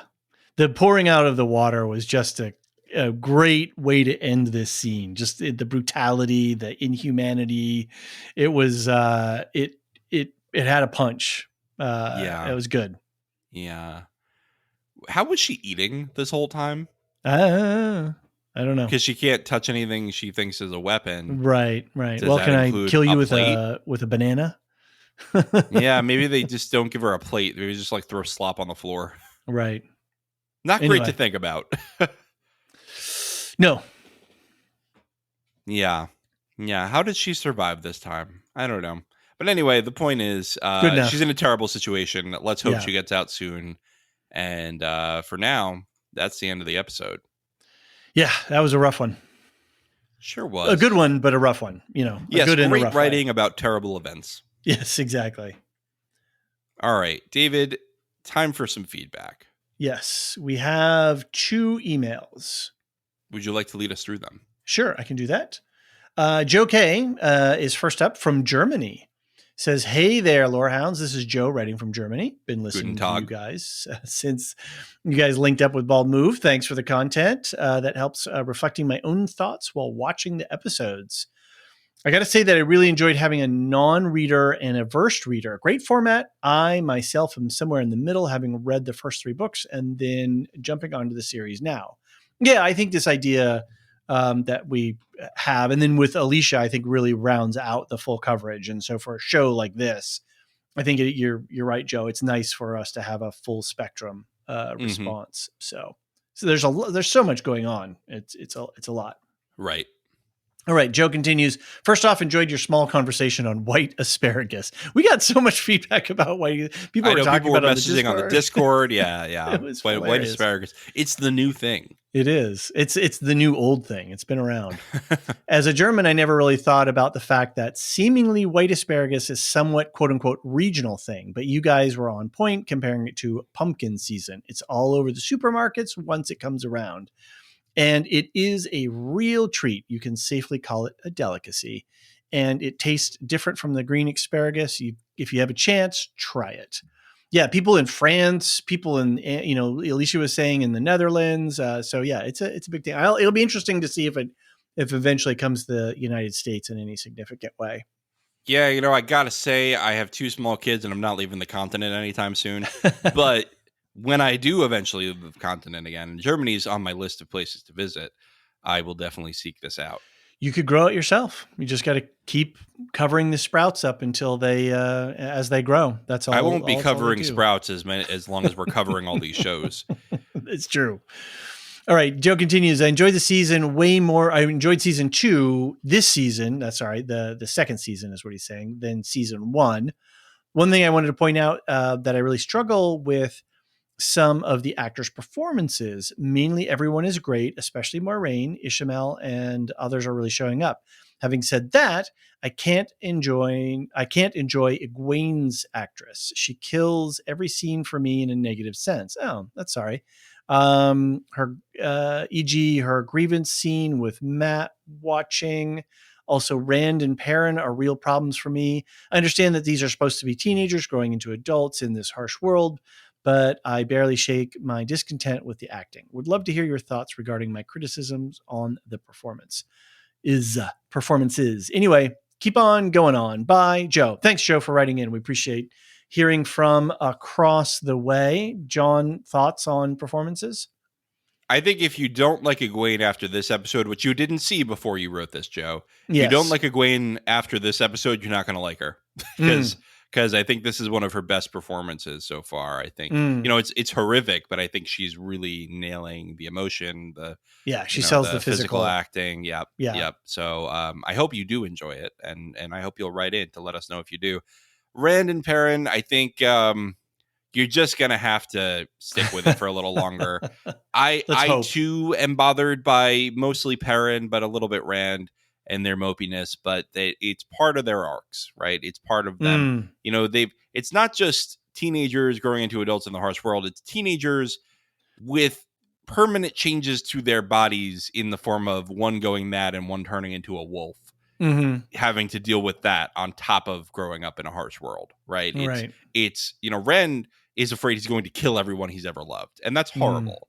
Mm-hmm. And Perrin is like, do I have to go man versus wild now? Do I have to become, you know, Wolfie. Wolfie? Yeah. Like, Yeah. can I save myself from the inner wolf? Right. I think Yeah. that's his thing. So I hope you'll stick around with them, because I think that there are some, and you've read the book, so you know more than David does at this point. But it's there's a lot going on with those two, and there will be more. It can be tough too when an actor, when it's if one actor, but then if there's multiple actors keep taking you out of the verisimilitude, I can understand. And then temptation, like, oh, I'll just look at my phone during this scene, and you miss stuff, and so I get it. I can just fingers crossed that you can, get through, and there's a certain amount of subjectivity in terms of believing a performance. So, Mm-hmm. For I hear example, you. I don't really like Rosamund Pike's performance of Moraine, and you seem to. Yeah, So, there you go. yeah. All All right. Well, right. thanks, Joe. Yeah, for sure. All right. Next up is Duve71, lore master, friend of the pod. Duve, good to see you. Duve has just been so faithful in writing into the foundation, and he finally got an email in for Wheel of Time. So glad you made it over, Duve. He says, "Hi, David and John. Finally, I've made it to Wheel of Time. I'm glad I got here. As always, sterling coverage, gents, especially with all the other deep dive shows you are putting out. Some context to my Wheel of Time journey. Whilst a prolific fantasy, horror, and sci-fi reader, especially during the 70s and 80s, Robert Jordan and the Wheel of Time somehow completely passed me by. The 90s was a pretty full-on time. I was in the military at the time and traveling all over the world, so was crazily consuming written content. So I'm flabbergasted that I never came across the books. Duve, same thing. I have no idea how I missed Jordan. The same thing. I was the right demographic. I was the right target market, and it wasn't even like, I bounced off. I read him and I didn't really like him. Mm-hmm. I had no clue that these existed. So. I think part of it is that Jordan may have started publishing these in the early 90s, but they didn't really get huge until the early 2000s. Mm-hmm. And so, and for me, when I was in the yeah. 2000s, I was living abroad for all of the 2000s, really. So, all right, well, yeah. So you missed the Wheel of Time. Yep, such as it is. Anyway, he continues. Book 1 was a bit of a slog for me, and I do recall John saying, once you get past the first book, it starts to take off. And I can definitely back that up. Book 2 gripped me all the way through, and I started to get a feel for the world I was visiting, and am enjoying Book 3 now. So I'm there you glad go, to John. hear that. Yeah. Yep. So back to season 2 of the show. Wheel of Time is now a favorite in the Duve household, and it's appointment viewing for myself and Mrs. Duve. That's great. I'm glad if your spouse is enjoying it too. It's always fun when you guys can get together on a same show. I don't watch this with my spouse, so we do watch Ahsoka though. Not having the deep connection with the books means I have been enjoying the changes the showrunners are making while still having enough knowledge to be able to add a bit of background when my wife is confused over names, locations, and motivations, etc. Continues, I will say, though, that there are some simple errors that creep into the production. You highlighted, for example, the name drop of Elias, so I would flag that Ishmael, not the Dark One, as a problem for viewers jumping into the Wheel of Time show. You need to onboard the casual viewer to build up a solid audience if you're going to go multi-season, and I worry that the show isn't doing enough to keep that audience loyalty. Interesting. John? I think I think what Duve is saying here, it's phrased in a way that it was a little ambiguous, but I think what Duve is saying is they really needed to make more explicit that they thought that Ishmael was the Dark One, and at some point, for some reason, Moraine determined that that was not the case. Mm-hmm. And I agree with you, Duve. I don't think they actually made clear why Moraine made that determination. Mm-hmm. Because I think she doesn't make that determination fully until the end of book 3. Okay. And I don't know if they earned that here. But at the same time, I didn't want another season where we're pretending he's the Dark One, because I don't think that Ferris is Dark One energy. I think he's Ishmael energy. And I think that's why he was a little frustrating to me in season 1, but I really like him in season 2.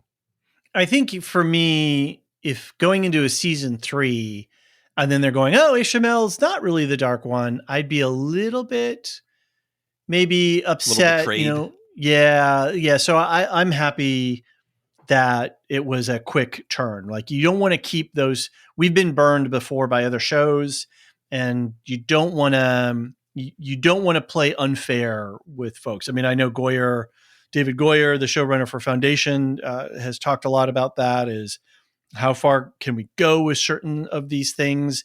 And as you know, and then a lot of the responses, well, as long as things are on the table and we can safely make deductions and things get paid off at a regular schedule, then it's better. I think there's better Mm-hmm. audience engagement. Yeah. And I would say too, Duve, if I were not doing a podcast, would I still be watching the show? I'm not sure where I come down on that question. Um, there's, what else is on? Can I, how much of the world building and the super fantasy, like this is really pumped up fantasy, right? And I don't know if I would have, if I was a casual fan, if I would have checked out or if I would have stuck with it at this point. I don't know. It's tough when you have Ahsoka and Foundation at the same time, and those are both operating at a really high level. And then if something else comes along and then you're like, oh, well, just, and then it just gets pushed aside. It's a dangerous trap that when we have as much content on demand as we want. So I think that's part of the inherent market forces that are affecting us these days. Right. So, all right. Continuing, saying that though this season is fire in terms of driving us to some of the key set pieces of the books. And saying that though, this season is fire. Got it. I get what he's saying now. In terms of driving us to some of the key set pieces in the books, and I really hope they give us the denouement of book 2, as that would be awesome end to the season, and really want us salivating for season 3. John, is this? Are you vibing with Duve here on this? I would love to see the climax of book 2 be the season finale. I think it'd be a great season finale. Okay. Do you feel like we're still on target for something? Yeah, we could like definitely that? get there. We could absolutely get there. Yep. Okay. Cool. All right. He concludes, as in some of the other pods for shows like Foundation and Ahsoka, where we're nitpicking because we're enjoying what these shows are giving us, and the criticisms come from a place of love and respect for the art that these people are giving us. Looking forward to hearing more of you guys. Oh, by the way, loved the dad energy on the sauciness on display in this season. I've been there. The cringe will pass. I'm not quite I think sure. he's saying how I've it's more me being vocal about not really caring for the very sexualized nature of some of these characters. Oh, right. Yes. Beyond the books. Yeah. But yeah, I mean, it kind of went away this episode, and it did. refreshing. It was refreshing to me. It was a different kind of energy in this one. Sure, yeah. I don't think it would have. I think it would have been a little whiplashy if you went to that from a lot of these scenes. All right, Duve signs off. Duve somewhere in Randland. Thanks, Duve. Thanks always for writing in, and we look forward to hearing some more of your thoughts and can I opinions say, as David, we wrap up the season. Yes, sir. Can I say that I really want to make a parody of Graceland by Paul Simon with Randland?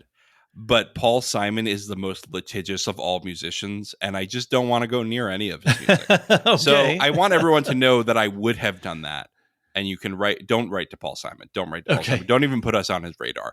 But I wish I could. Cool. All right. Well, that's it for our feedback. I guess some quick outro programming notes about what we're up to. You want to fill us in on the madness that is the triple blessings of the Lorehound life? Well, the triple blessings are basically over, but we've got one more Foundation podcast coming out. We've already recorded it. It's the season wrap. Marilyn Arpukila, Maester Anthony, everybody's here. We brought the gang together to have a conversation about this great show. It was really deep, talked about a lot of religious themes, a lot of historical themes, and I had a great time, and I know you probably did too, David. Yes, it has been it's been a lot of work, but it's been a lot of fun. Ahsoka's been extremely good. This last episode was absolutely fantastic, and I hope you'll join us over there. We had a great time talking about that earlier, and that episode's already out before this one even comes out. So if you missed that, go back or go to our main feed if you're on the Wheel of Time feed. Other than that, we've got a second breakfast coming out for patrons sometime next week. And then next month, we're going to start going back to our ongoing shows as well as Loki. You'll be covering season 2 with Jean and Elysia. That's right.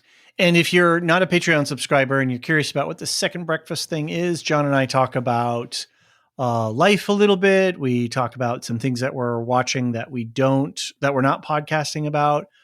We give updates on our podcast on what's going on with Lorehounds. And then we do two fun things always. We kind of talk about a breakfast topic. And this month it's all about toast. And there's been a lot of active conversation on the Discord about toast and with crusts or not, or butter, or what kind of bread. And then we also usually pick a movie and we alternate between 1 month John will pick a movie and then I'll pick one.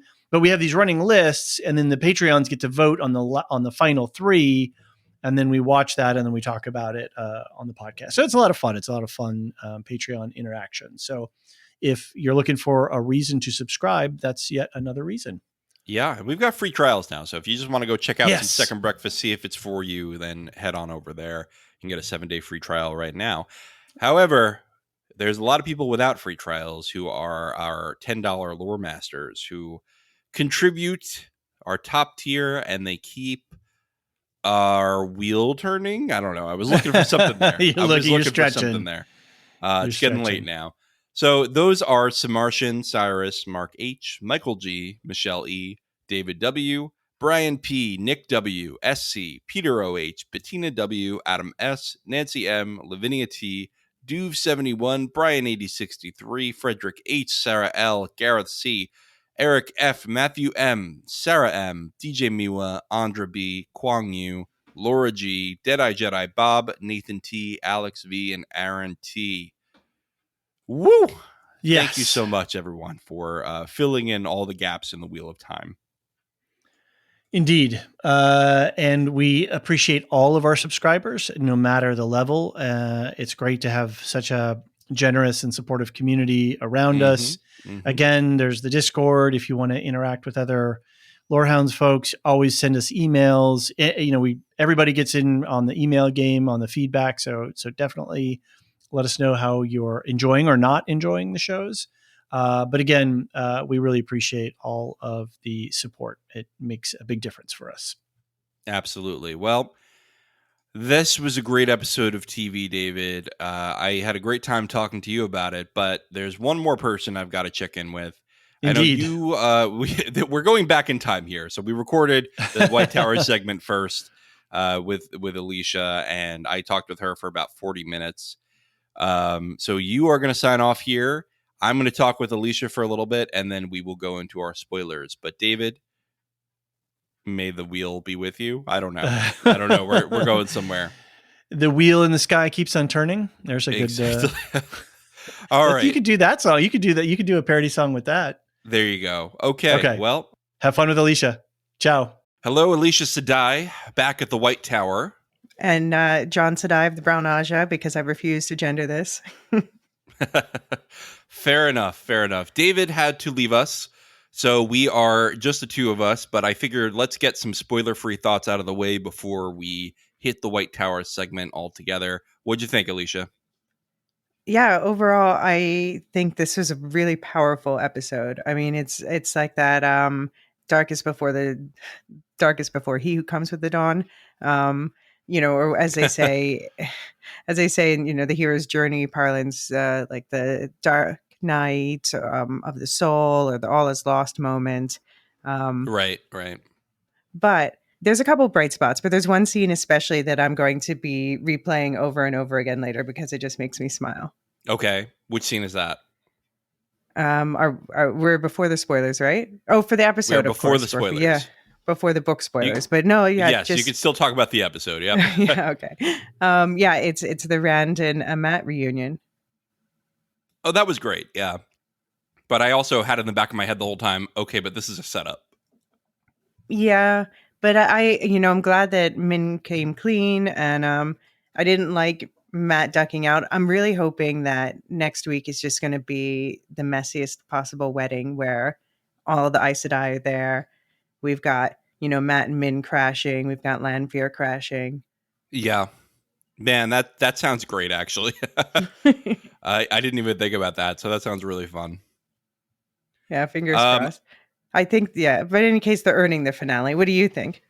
yeah, I think it's going really well. I think this show is really showing how unique the Wheel of Time is now Right. compared to other fantasy shows. I think, season 1, just like book 1, is very much Tolkien soup. And Hmm. you just gotta eventually break free of that with the Wheel of Time, and they're finally doing that. I think the Damane stuff, while being horrifying, is some of the strongest writing Robert Jordan did in these early books. Is Yeah, really capturing the feelings of Egwene and turning that into a formative moment for her. So I'm really excited to see her through that journey. I guess we have to wait for book spoilers for the rest, but yeah, I think it's going really well. I'm still not a fan of some of the musical choices. I think that it's really. it's a little modern for me, Okay. but Oh, it's not I'm it's a not huge ruining fan it of the for me. music. Okay, For me, it really enhances it. Well, especially this episode. yeah, sometimes it's so like modern sounding that I feel like I'm on TikTok, and that just bothers me. Really? Okay. But I don't find that, but I liked, for instance, with Egwene, how they had her theme repeating, but then it was sort of breaking down as it went. okay. Okay. Fair enough. Yeah, I mean, I think that's just a preference thing. It didn't like ruin it for me. I think I'm just a little bit of a purist with that with fantasy. I like fantasy things to sound like they're from a medieval setting if they are medieval settings. Yes. Well, this is our future as well as our past. Indubitably. All right. All right. Elysia, I think it's time we give the big spoiler warning. So you and I are going to talk full book spoilers for all 14 novels plus the prequel. I know you just say 15, but I'm going to keep separating it out. We're going to talk everything Wheel of Time in Don't literature. put New Spring in the corner. Well, anyway, we will be in the corner of the White Tower after this break.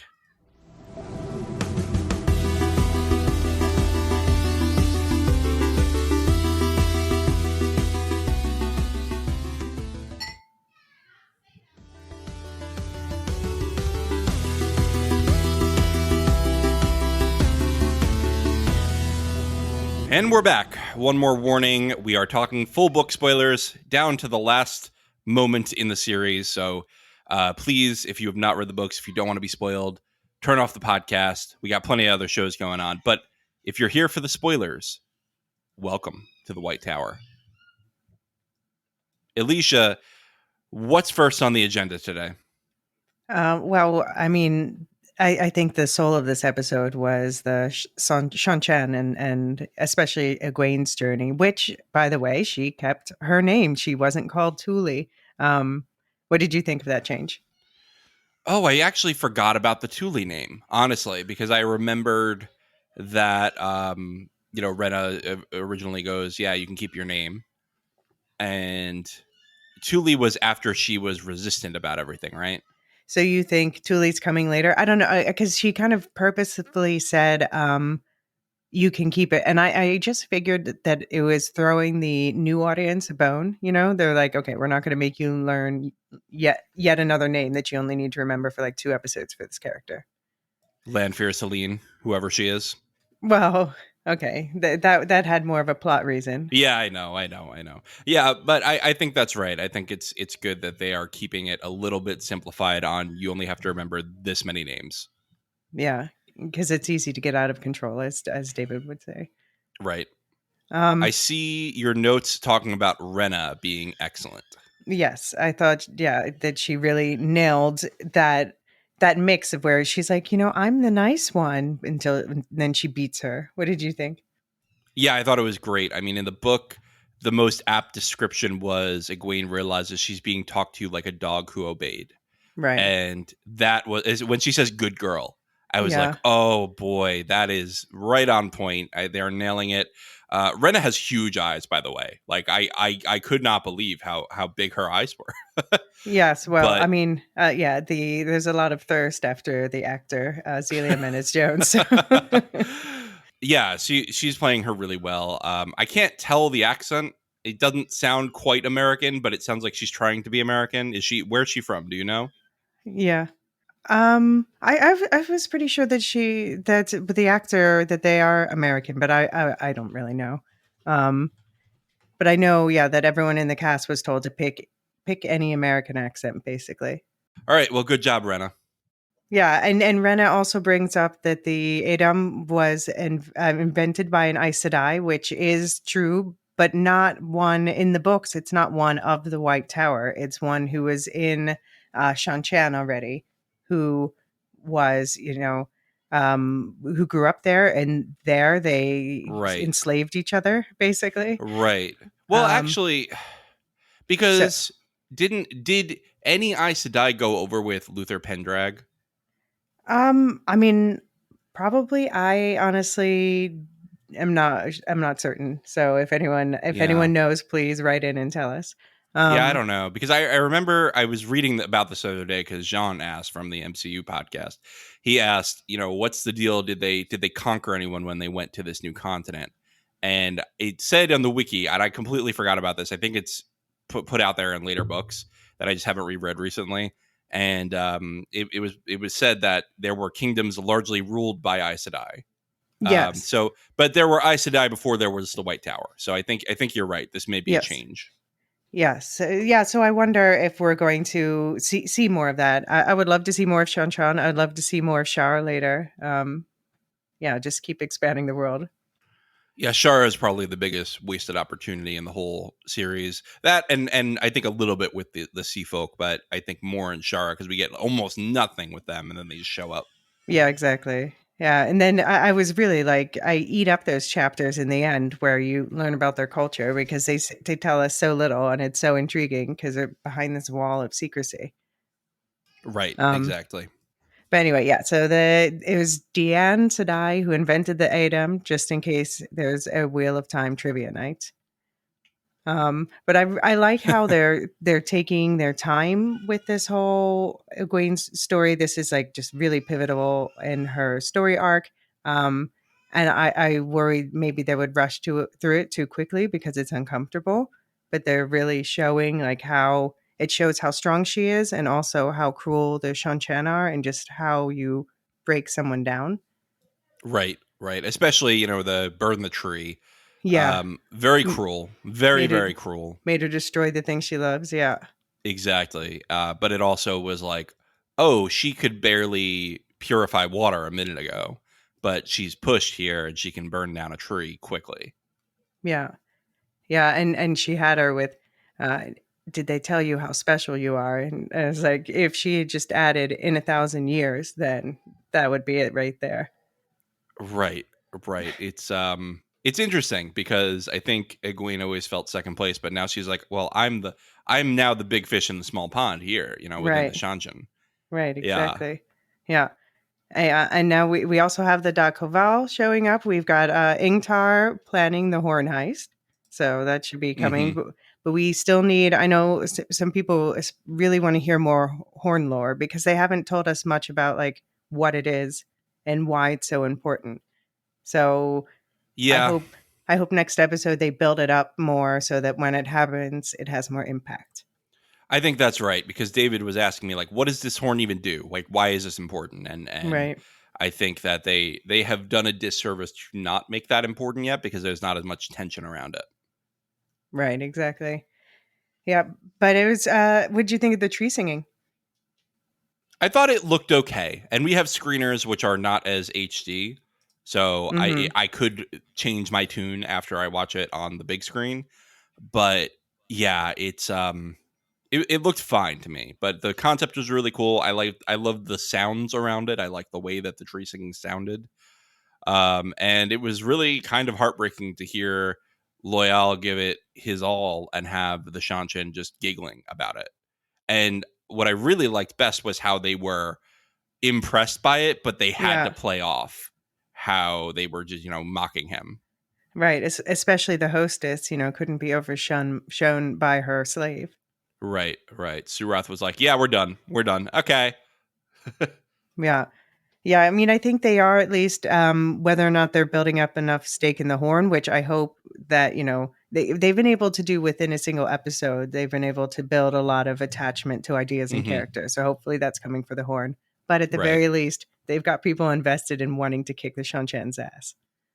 Yes, and I think that it will be a welcome surprise when Ingtar goes, "I got to do this because I need to save my soul." Yeah. Yeah. I'm really looking forward to that. I hope that wows David. He's my what am I trying to say? My temp check on how this is going for he's my barometer on how this is going for non-book readers. Right. Yeah. I mean, I hope I'm very curious to hear what he thinks about this episode because it's so I genuinely really cried, especially with Rima. Um, that's just incredible. I only met her last episode, and now like I was watching it for a second time, and as soon as she winks at him, I'm like, oh my god, here comes the tears. Like they really earned that moment. It was so devastating. I almost wish that she would have died because I know what happens to her in the books. Is this Pura? Mm-hmm. Oh boy, I didn't even put that together because I can never remember all the names, especially in the early books. Yeah. Yeah, Yeah. that's awful. So yeah, Wow. but she went out with a bang, with a crunch. That ragdoll weave. Wow. Yeah, that's how did she learn that? She's of the yellow Aja, right? Yeah, She's that's what not I of was the green wondering. Aja. Well, but I guess if you're of the yellow Aja, you know about like bone setting and what's the difference between bone setting and bone breaking. But That's a good point. I like that. I like that. Good call. yeah, and that was that. I mean, that was really cool and impactful, and also just the way that they layered it with what was going on with Egwene. Yeah. Um, but before that, she drops a few other Easter eggs. Now, the ship's captain she trusts. Do you think that could be Bale? It could be. I mean, they did drop him. It would be a shame if they just let him go at this point. Yeah. And this would be a good way to get him to know who the Shanchan are, at least. Right, exactly. Yeah, and meet a certain Iganon. And they gave us Mm-hmm. more. They give us more Elaine to Rangriel foreshadowing, so it's nice that they're actually building that up to show that she really has a special interest in this. Right. Um, but some people are upset that Elaine's taking charge more here, unlike Nynaeve's kind of more in charge of this situation in the books. What do you think?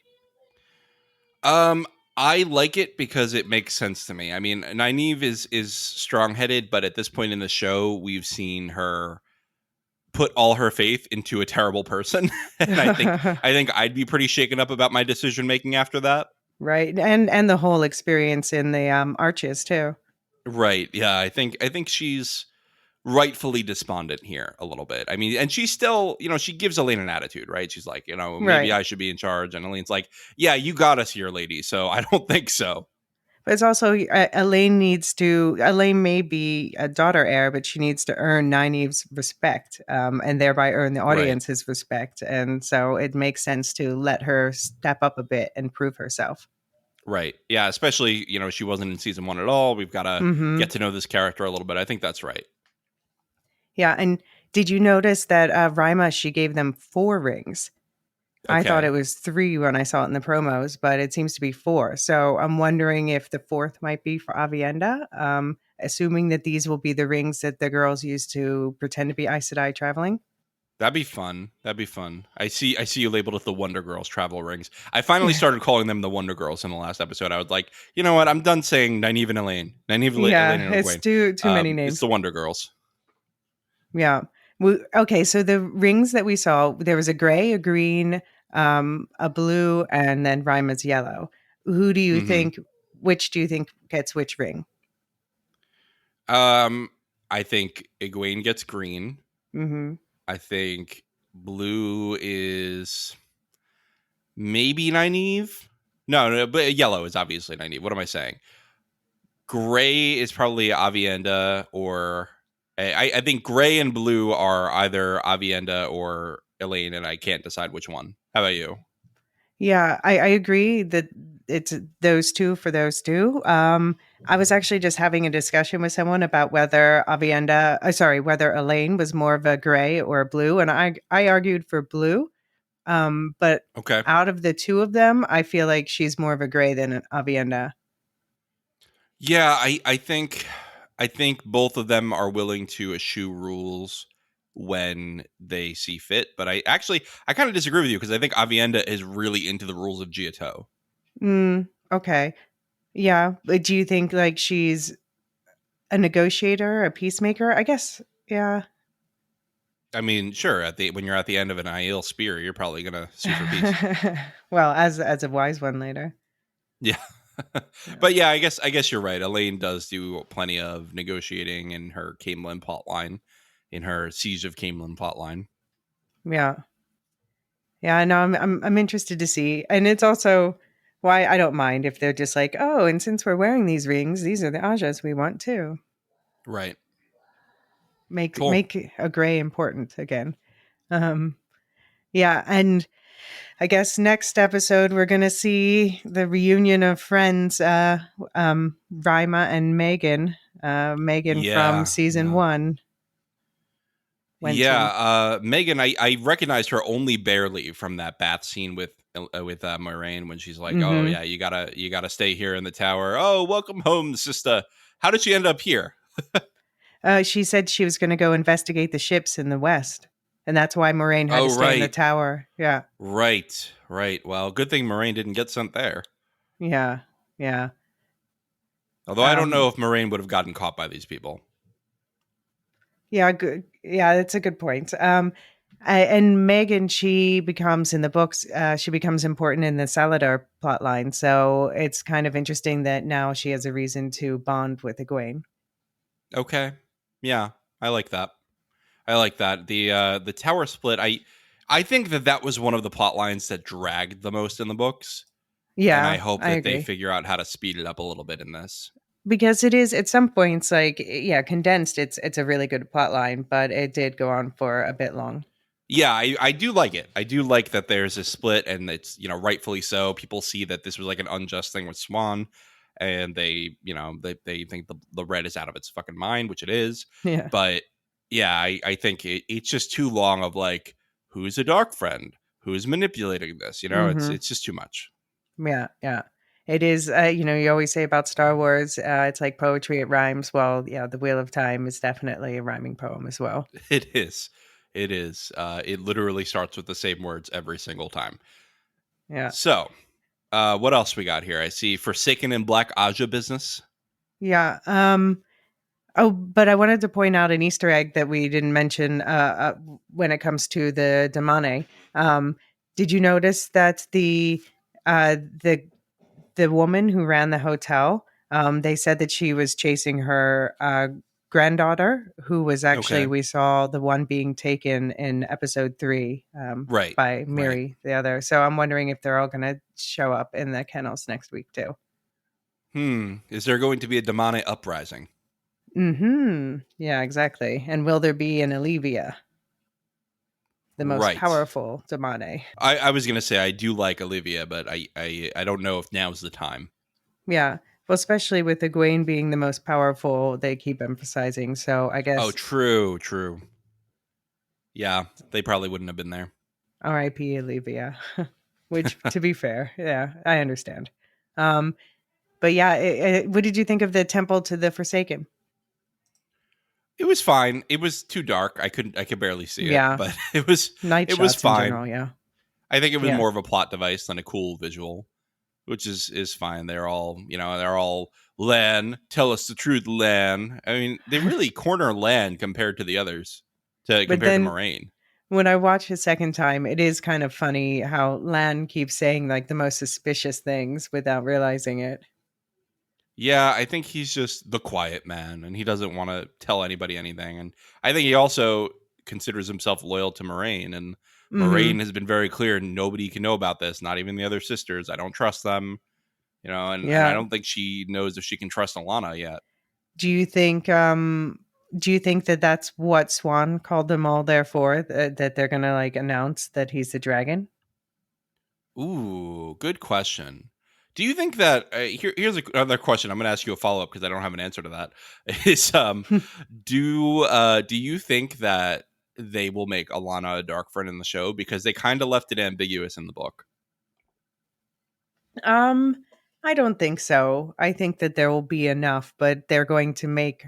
I think they're going to make as many characters as possible potentially suspicious, Okay, and she's prime for that.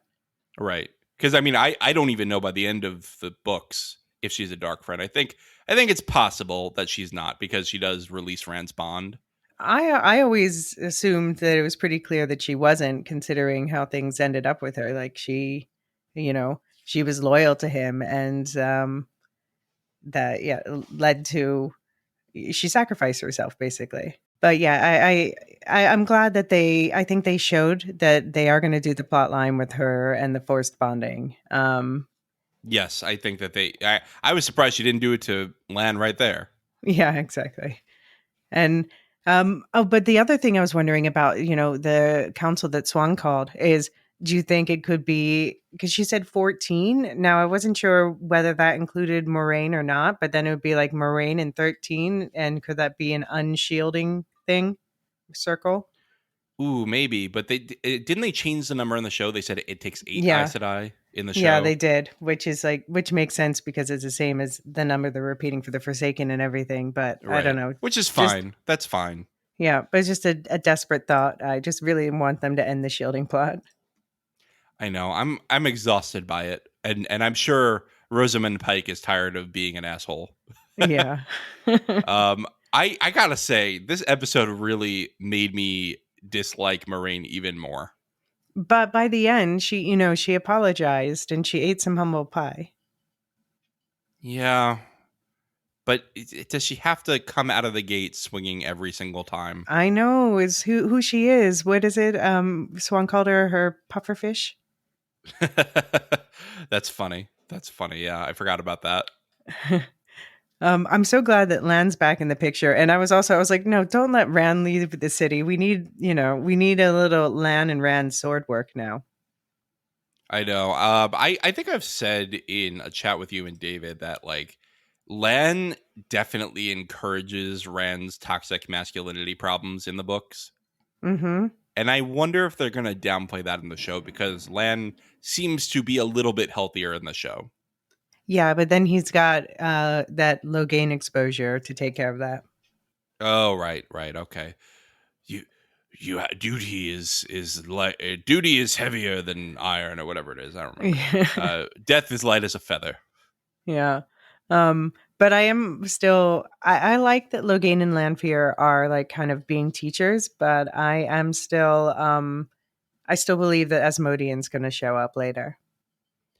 That would be nice. Would be nice if we got Asmodean. I mean, we have the boys coming. Yeah. I know you were debating whether they're really getting rid of Semiraj or if Lanfear just hates her, Yeah. which is I want to fair. believe that. Yeah. I don't know why I hate Semrush. I mean, who doesn't? But for some reason I want her to be part of the story. I get what you're saying. She's pure evil. You've said this to me. She's pure Yeah. evil compared to the other Forsaken, who are kind of just like the misfit kids. Yeah. Yeah. But we're seeing, I mean, I want them to have all different personalities. And Asmodean he's a particular archetype that isn't really covered by the others. Maybe a little bit Demandred, but not really. Mm-hmm. Like, we need the rock star Forsaken. Yeah. And it's just nice to see like they are so great when they're bickering, and I'm seeing that also from new fans of the show. They love seeing the Forsaken bicker, and just imagine when they're all there. Right. Yeah. The Forsaken relationships are some of the most interesting parts of the book. And I really like already Ishmael and Lanfear's chemistry. That's great. I was thinking about because we were talking about Star Wars Ahsoka yesterday. And I was thinking about how much like Ishmael Balin's skull is. Yeah, absolutely. And this is becoming like a common trope now that Yeah. Robert Jordan started, I think. Yeah. Yeah, no, a pure nihilism, but it makes it almost charming in a way. Yeah, Yeah, yeah. Both have and good delivery, good energy. mm-hmm, mm-hmm. Yeah, and the whole divide and conquer strategy is working really hard this episode too. Um, Yeah, and I wonder if Ishmael's long plan was to keep Matt from going with Rand, to like tell why? her to push them together, but it's actually like reverse psychology. But why? Because Like maybe he wants to keep Matt separate from oh, Rand, but oh, I he's like, see. Yeah, yeah, oh, yeah. if I make Matt hate himself, he'll either, die or in some way, or he'll turn to the dark, or, I'll make him Well, feel alone. Same thing with Rand. that is how he's consistently responded as a character. So yeah, Right. Is I is can. is she just one step ahead? No, it's true. He's an observant dude. That's how he got to be second lieutenant. That and the nihilism, apparently. Right. But I yeah, just I just wonder if he's like, is Min just too good of a person where she's not going to do my bidding unless she thinks she's doing it against my will? but what do you think's going to happen with Min now that she's disobeyed him? I think she better run, honestly. And there's nowhere she She's can run got a because you can go to wedding. your dreams. Yeah, yeah, yeah. That's true. Um, and yeah, what did you think about Lanfear's move with Leandrin? Do you think she called killing her son a gift only one woman can give to another? Do you think it was a gift? Do you think it was a Oh, relief for Lanfair? Or I mean, sorry, for Leandrin? I think Leandrin, the actress, played it like a gift. I think Yeah, I you think think? that yeah, I think she was really grieved, but at the end she looked kind of relieved. Like, this is done. I don't have to keep coming back here. I don't have to hide anything. And I can go full Yeah. villain now. Yeah, that's true. Because yeah, Lanfear made it clear like the Shadow gave her what she asked for, but they can take away the gifts, and she's still trapped under their thumb. Yeah, my favorite part of that scene is that they added lore to Leandrin where they say, basically she was married off as a child. She was a child bride, and Mm-hmm. that's why she hates men. I think that's a great character motivation for her. Yeah. No, I agree. I agree. She wasn't born hating men, right? She was Right. I traumatized. mean, who nobody's born hating anyone. They learn it some way or Right, another. right. Yeah. One other thing that we forgot to mention last week from Leandrin is that she mentioned that the three oaths were. She said that the three oaths were imposed on the Aes Sedai by Arthur Hawkwing, and that's different than in the book. In the book, they had already taken those oaths, but it's really an interesting choice, making them the imposition of a man on the all female Aes Sedai. Yeah, that is interesting. Yeah. I'm wondering if we're going to get flashbacks to his time as well. I'm really hoping. I'm hoping that I would love to see more of other ages. Yeah, the Arthur Hawkwing was always such an interesting character because he seemed like this, like he reminds me of Tulkas in Tolkien mythology. Like this, like joyous warrior, like ha Right. ha, the day is mine, and yeah, and I've always wanted more of him. One of my favorite lines, I don't remember if he had it or somebody else had it, but when Matt asks the Heroes of the Horns, "Am I one of you?" and somebody goes, Mm-hmm. I knew he'd ask.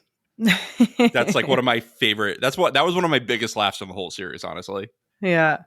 Yeah, no, I would love to see like this sort of joyous glumping character. I'm wondering, I know we're obviously getting like Omorasu in the because we know that casting for the finale, but I'm wondering how many heroes we'll meet now, or if they're going to reveal or just kind of show us a couple faces in a blurry crowd. Yeah, I'm sure we'll see Brigitta because they're gonna want to introduce her for season 3, probably. I hope so. Yeah, Yeah, if they don't do Brigitta, that's a lost opportunity. yeah. There's someone was doing a poll today about who's Laia Costa going to play. Is it going to be Brigitte? Is it going to be Mogedion? Or is it going to be Eludra? And I'm like, honestly, Ooh.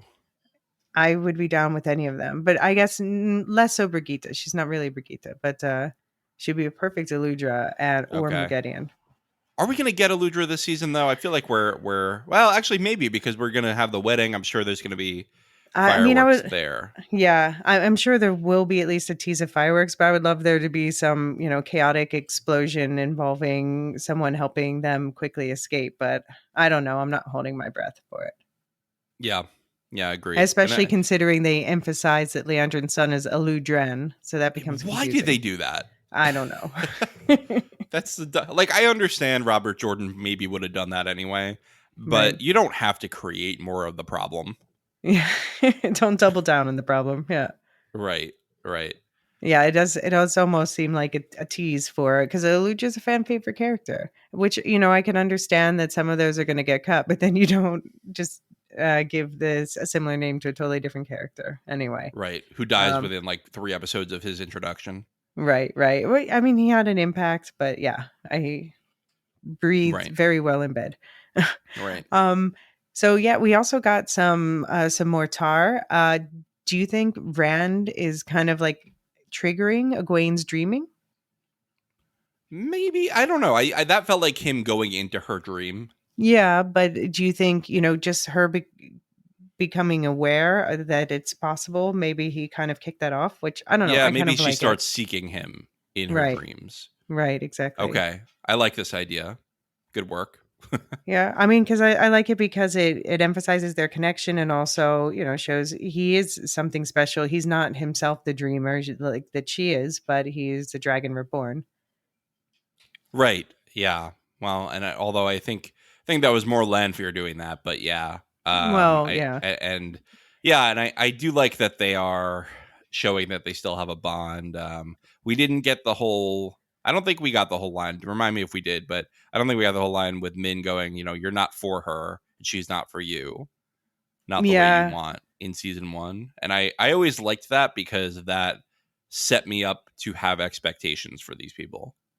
yeah. Oh, I almost feel like we did, but maybe that's just in my head from the books. Yeah, I don't know. I don't know. Write in if we're making a mistake here. I know everybody wrote in to tell us that Elias was named the first time he showed up, and Right. I which you said so. discovered after I made this bold claim. I will take full blame for that, Twitter of Time, if you're listening. No, no worries. Oh, but by the way, speaking of the O's, we saw Swan make weapons around her head this week.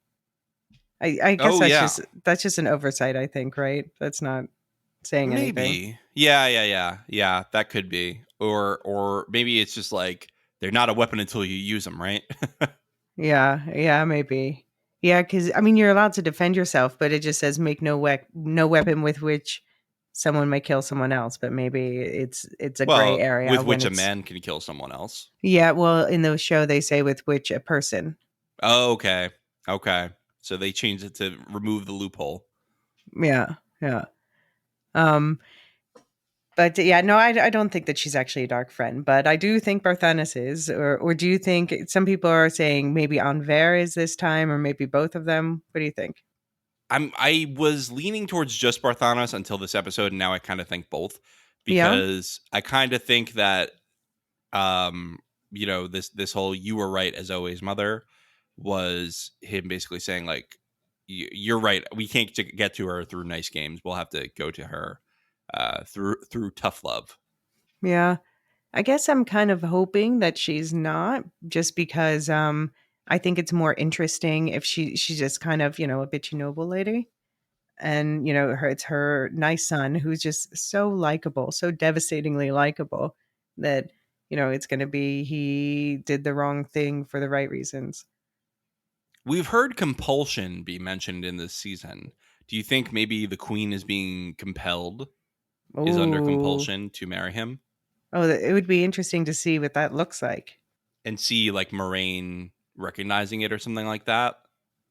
Yeah, yeah, it is very interesting that we have not yet met her. Yeah. I wonder if she'll be acting really off and one of the 14 Aes Sedai say, this is something's wrong here.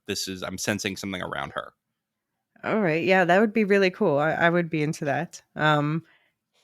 Yeah, I guess yeah, we're going to get definitely the Moraine Swan, Moraine, as the couple name goes, reunion next week, and it looks like a flashback to the prophecy 20 years ago.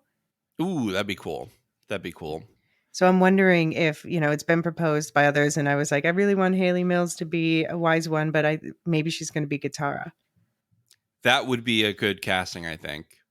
I mean, It the would. only bummer is then she's like only there for an episode, but I guess one episode is better than nothing. You want to Right. bring in a And heavy hitter. I'd be really surprised if we saw Amos this season.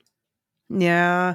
I don't know. I thought maybe like the dreaming thing would kick off to sort of set up them coming to the waste, but that's probably going to be maybe beginning of next season, sometime back at the tower, sometime in Tier, and then, Yeah. I think we need all of the last 2 episodes to satisfyingly wrap up the Falma arc. Yeah, definitely. I mean, yeah, there's no way that's definitely the battle that's going to be there at the end, and Right. I think we're going to see another tough episode with Egwene, but I'm hoping the next one's going to show her throwing rocks. That's like my favorite, is when she learns all of these attack channels. Right. Yeah. It'll be cool if we, maybe we'll get a montage like how can I make a demone out of you? And we'll have a great time with that. Or we'll do the Hercules one. What was that one? You know what I'm talking about. Anyway. Yeah, maybe we'll get a montage of her training. That would be fun because well, yeah, we because we also need her training with Rand training on the sword. We need Matt with the quarterstaff. He's got to start getting busy with that. So I would love was that yeah, I know what you mean, the Hercules one. But the one sad thing that I think is going to happen, I thought it was going to happen this episode because of the title, but I think we're in for a sad moment next time with Hopper. Yeah, I think he's basically done. Zero to hero. That's what I was thinking. Zero to hero. That's what it's called. Zero to hero. I had to look it up because I just could not. Avoid that for the rest of my life. So yeah. What else we got here? I know we have to talk about some next steps. Do we have anything else we haven't done? No. Just I was trying to clock what sisters were there at Kyrian. So we've got Viren, we've got Yasuka, we've got Alana, we've got Leandrin, we've got 2 more reds, we've got Joya, who's the gray sister with the bald head. We've got a green, a white, another one who's gray or white. We've got Leanne, and I guess a couple others I haven't seen. What's interesting is that there are at least 3 Black Asha sisters there. Yeah, although I almost hate to call Varen Black Asha. Yeah, no, I know. She's not going to be playing along. Yeah. Varen definitely knows how to use compulsion. So maybe she'll be the one to call it out. Yeah, that's true. Because that would be something that she could do. Yeah. But I'm hoping that we get another reunion. I did not like that they got Rand and Matt back together just to split them up again. So I'm hoping that that's immediately resolved next episode. I think so. I think they faked us out there because I thought Rand was going to leave. I was like, we're going to do this again with Matt. But they did not. They brought Rand back. What do you think is going to happen with Min? Do you think they're going to continue the Matt Min flirting, or they're just going to switch it to Rand now? I think they're done, and Matt's going to be the disapproving friend now. Okay. Of the Rand and Matt Min relationship. The slightly hurt one. It does seem like they're kind of setting him against Egwene too. Like, first of all, she was mad at him for not going through the gate last season. And then this season, he didn't go to comfort her, and now he didn't go to save her. Well, she does end up pretty angry at him often in the book, so I would not be surprised. It's interesting, the way that they're setting that up. But I'm hoping, just give me a few fun wedding scenes, and I'll be happy, and I'll be ready for the next devastation. All right. Well, Elysia, thank you for being with me on this edition of the White Tower segment. Always a fun time to talk to you about book stuff, about the show itself. And it's been a real treat of a season. So I'm looking forward to talking to you again next week. Yeah, some strong writing. Bring it on. All right. We'll see you then. The Lorehounds podcast is produced and published by the Lorehounds. You can send questions, feedback, and voicemails at thelorehounds.com/contact. Get early and ad-free access to all our episodes at patreon.com/thelorehounds. Any opinions stated are ours personally and do not reflect the opinion of or belong to any employers or other entities. There's a ton of great nerdy TV out this fall, from the new Star Wars live-action Ahsoka show to the epic journey of the Wheel of Time. The Lorehounds have got you covered with full recaps, deep discussions, and answers to listener questions. Search for the Lorehounds on your favorite podcast app, including YouTube and Spotify, for a fire hose of science fiction and fantasy. Or head to thelorehounds.com to join the conversation via our contact form or our Discord server. Whatever you're watching, we'll be there as your guides to great TV.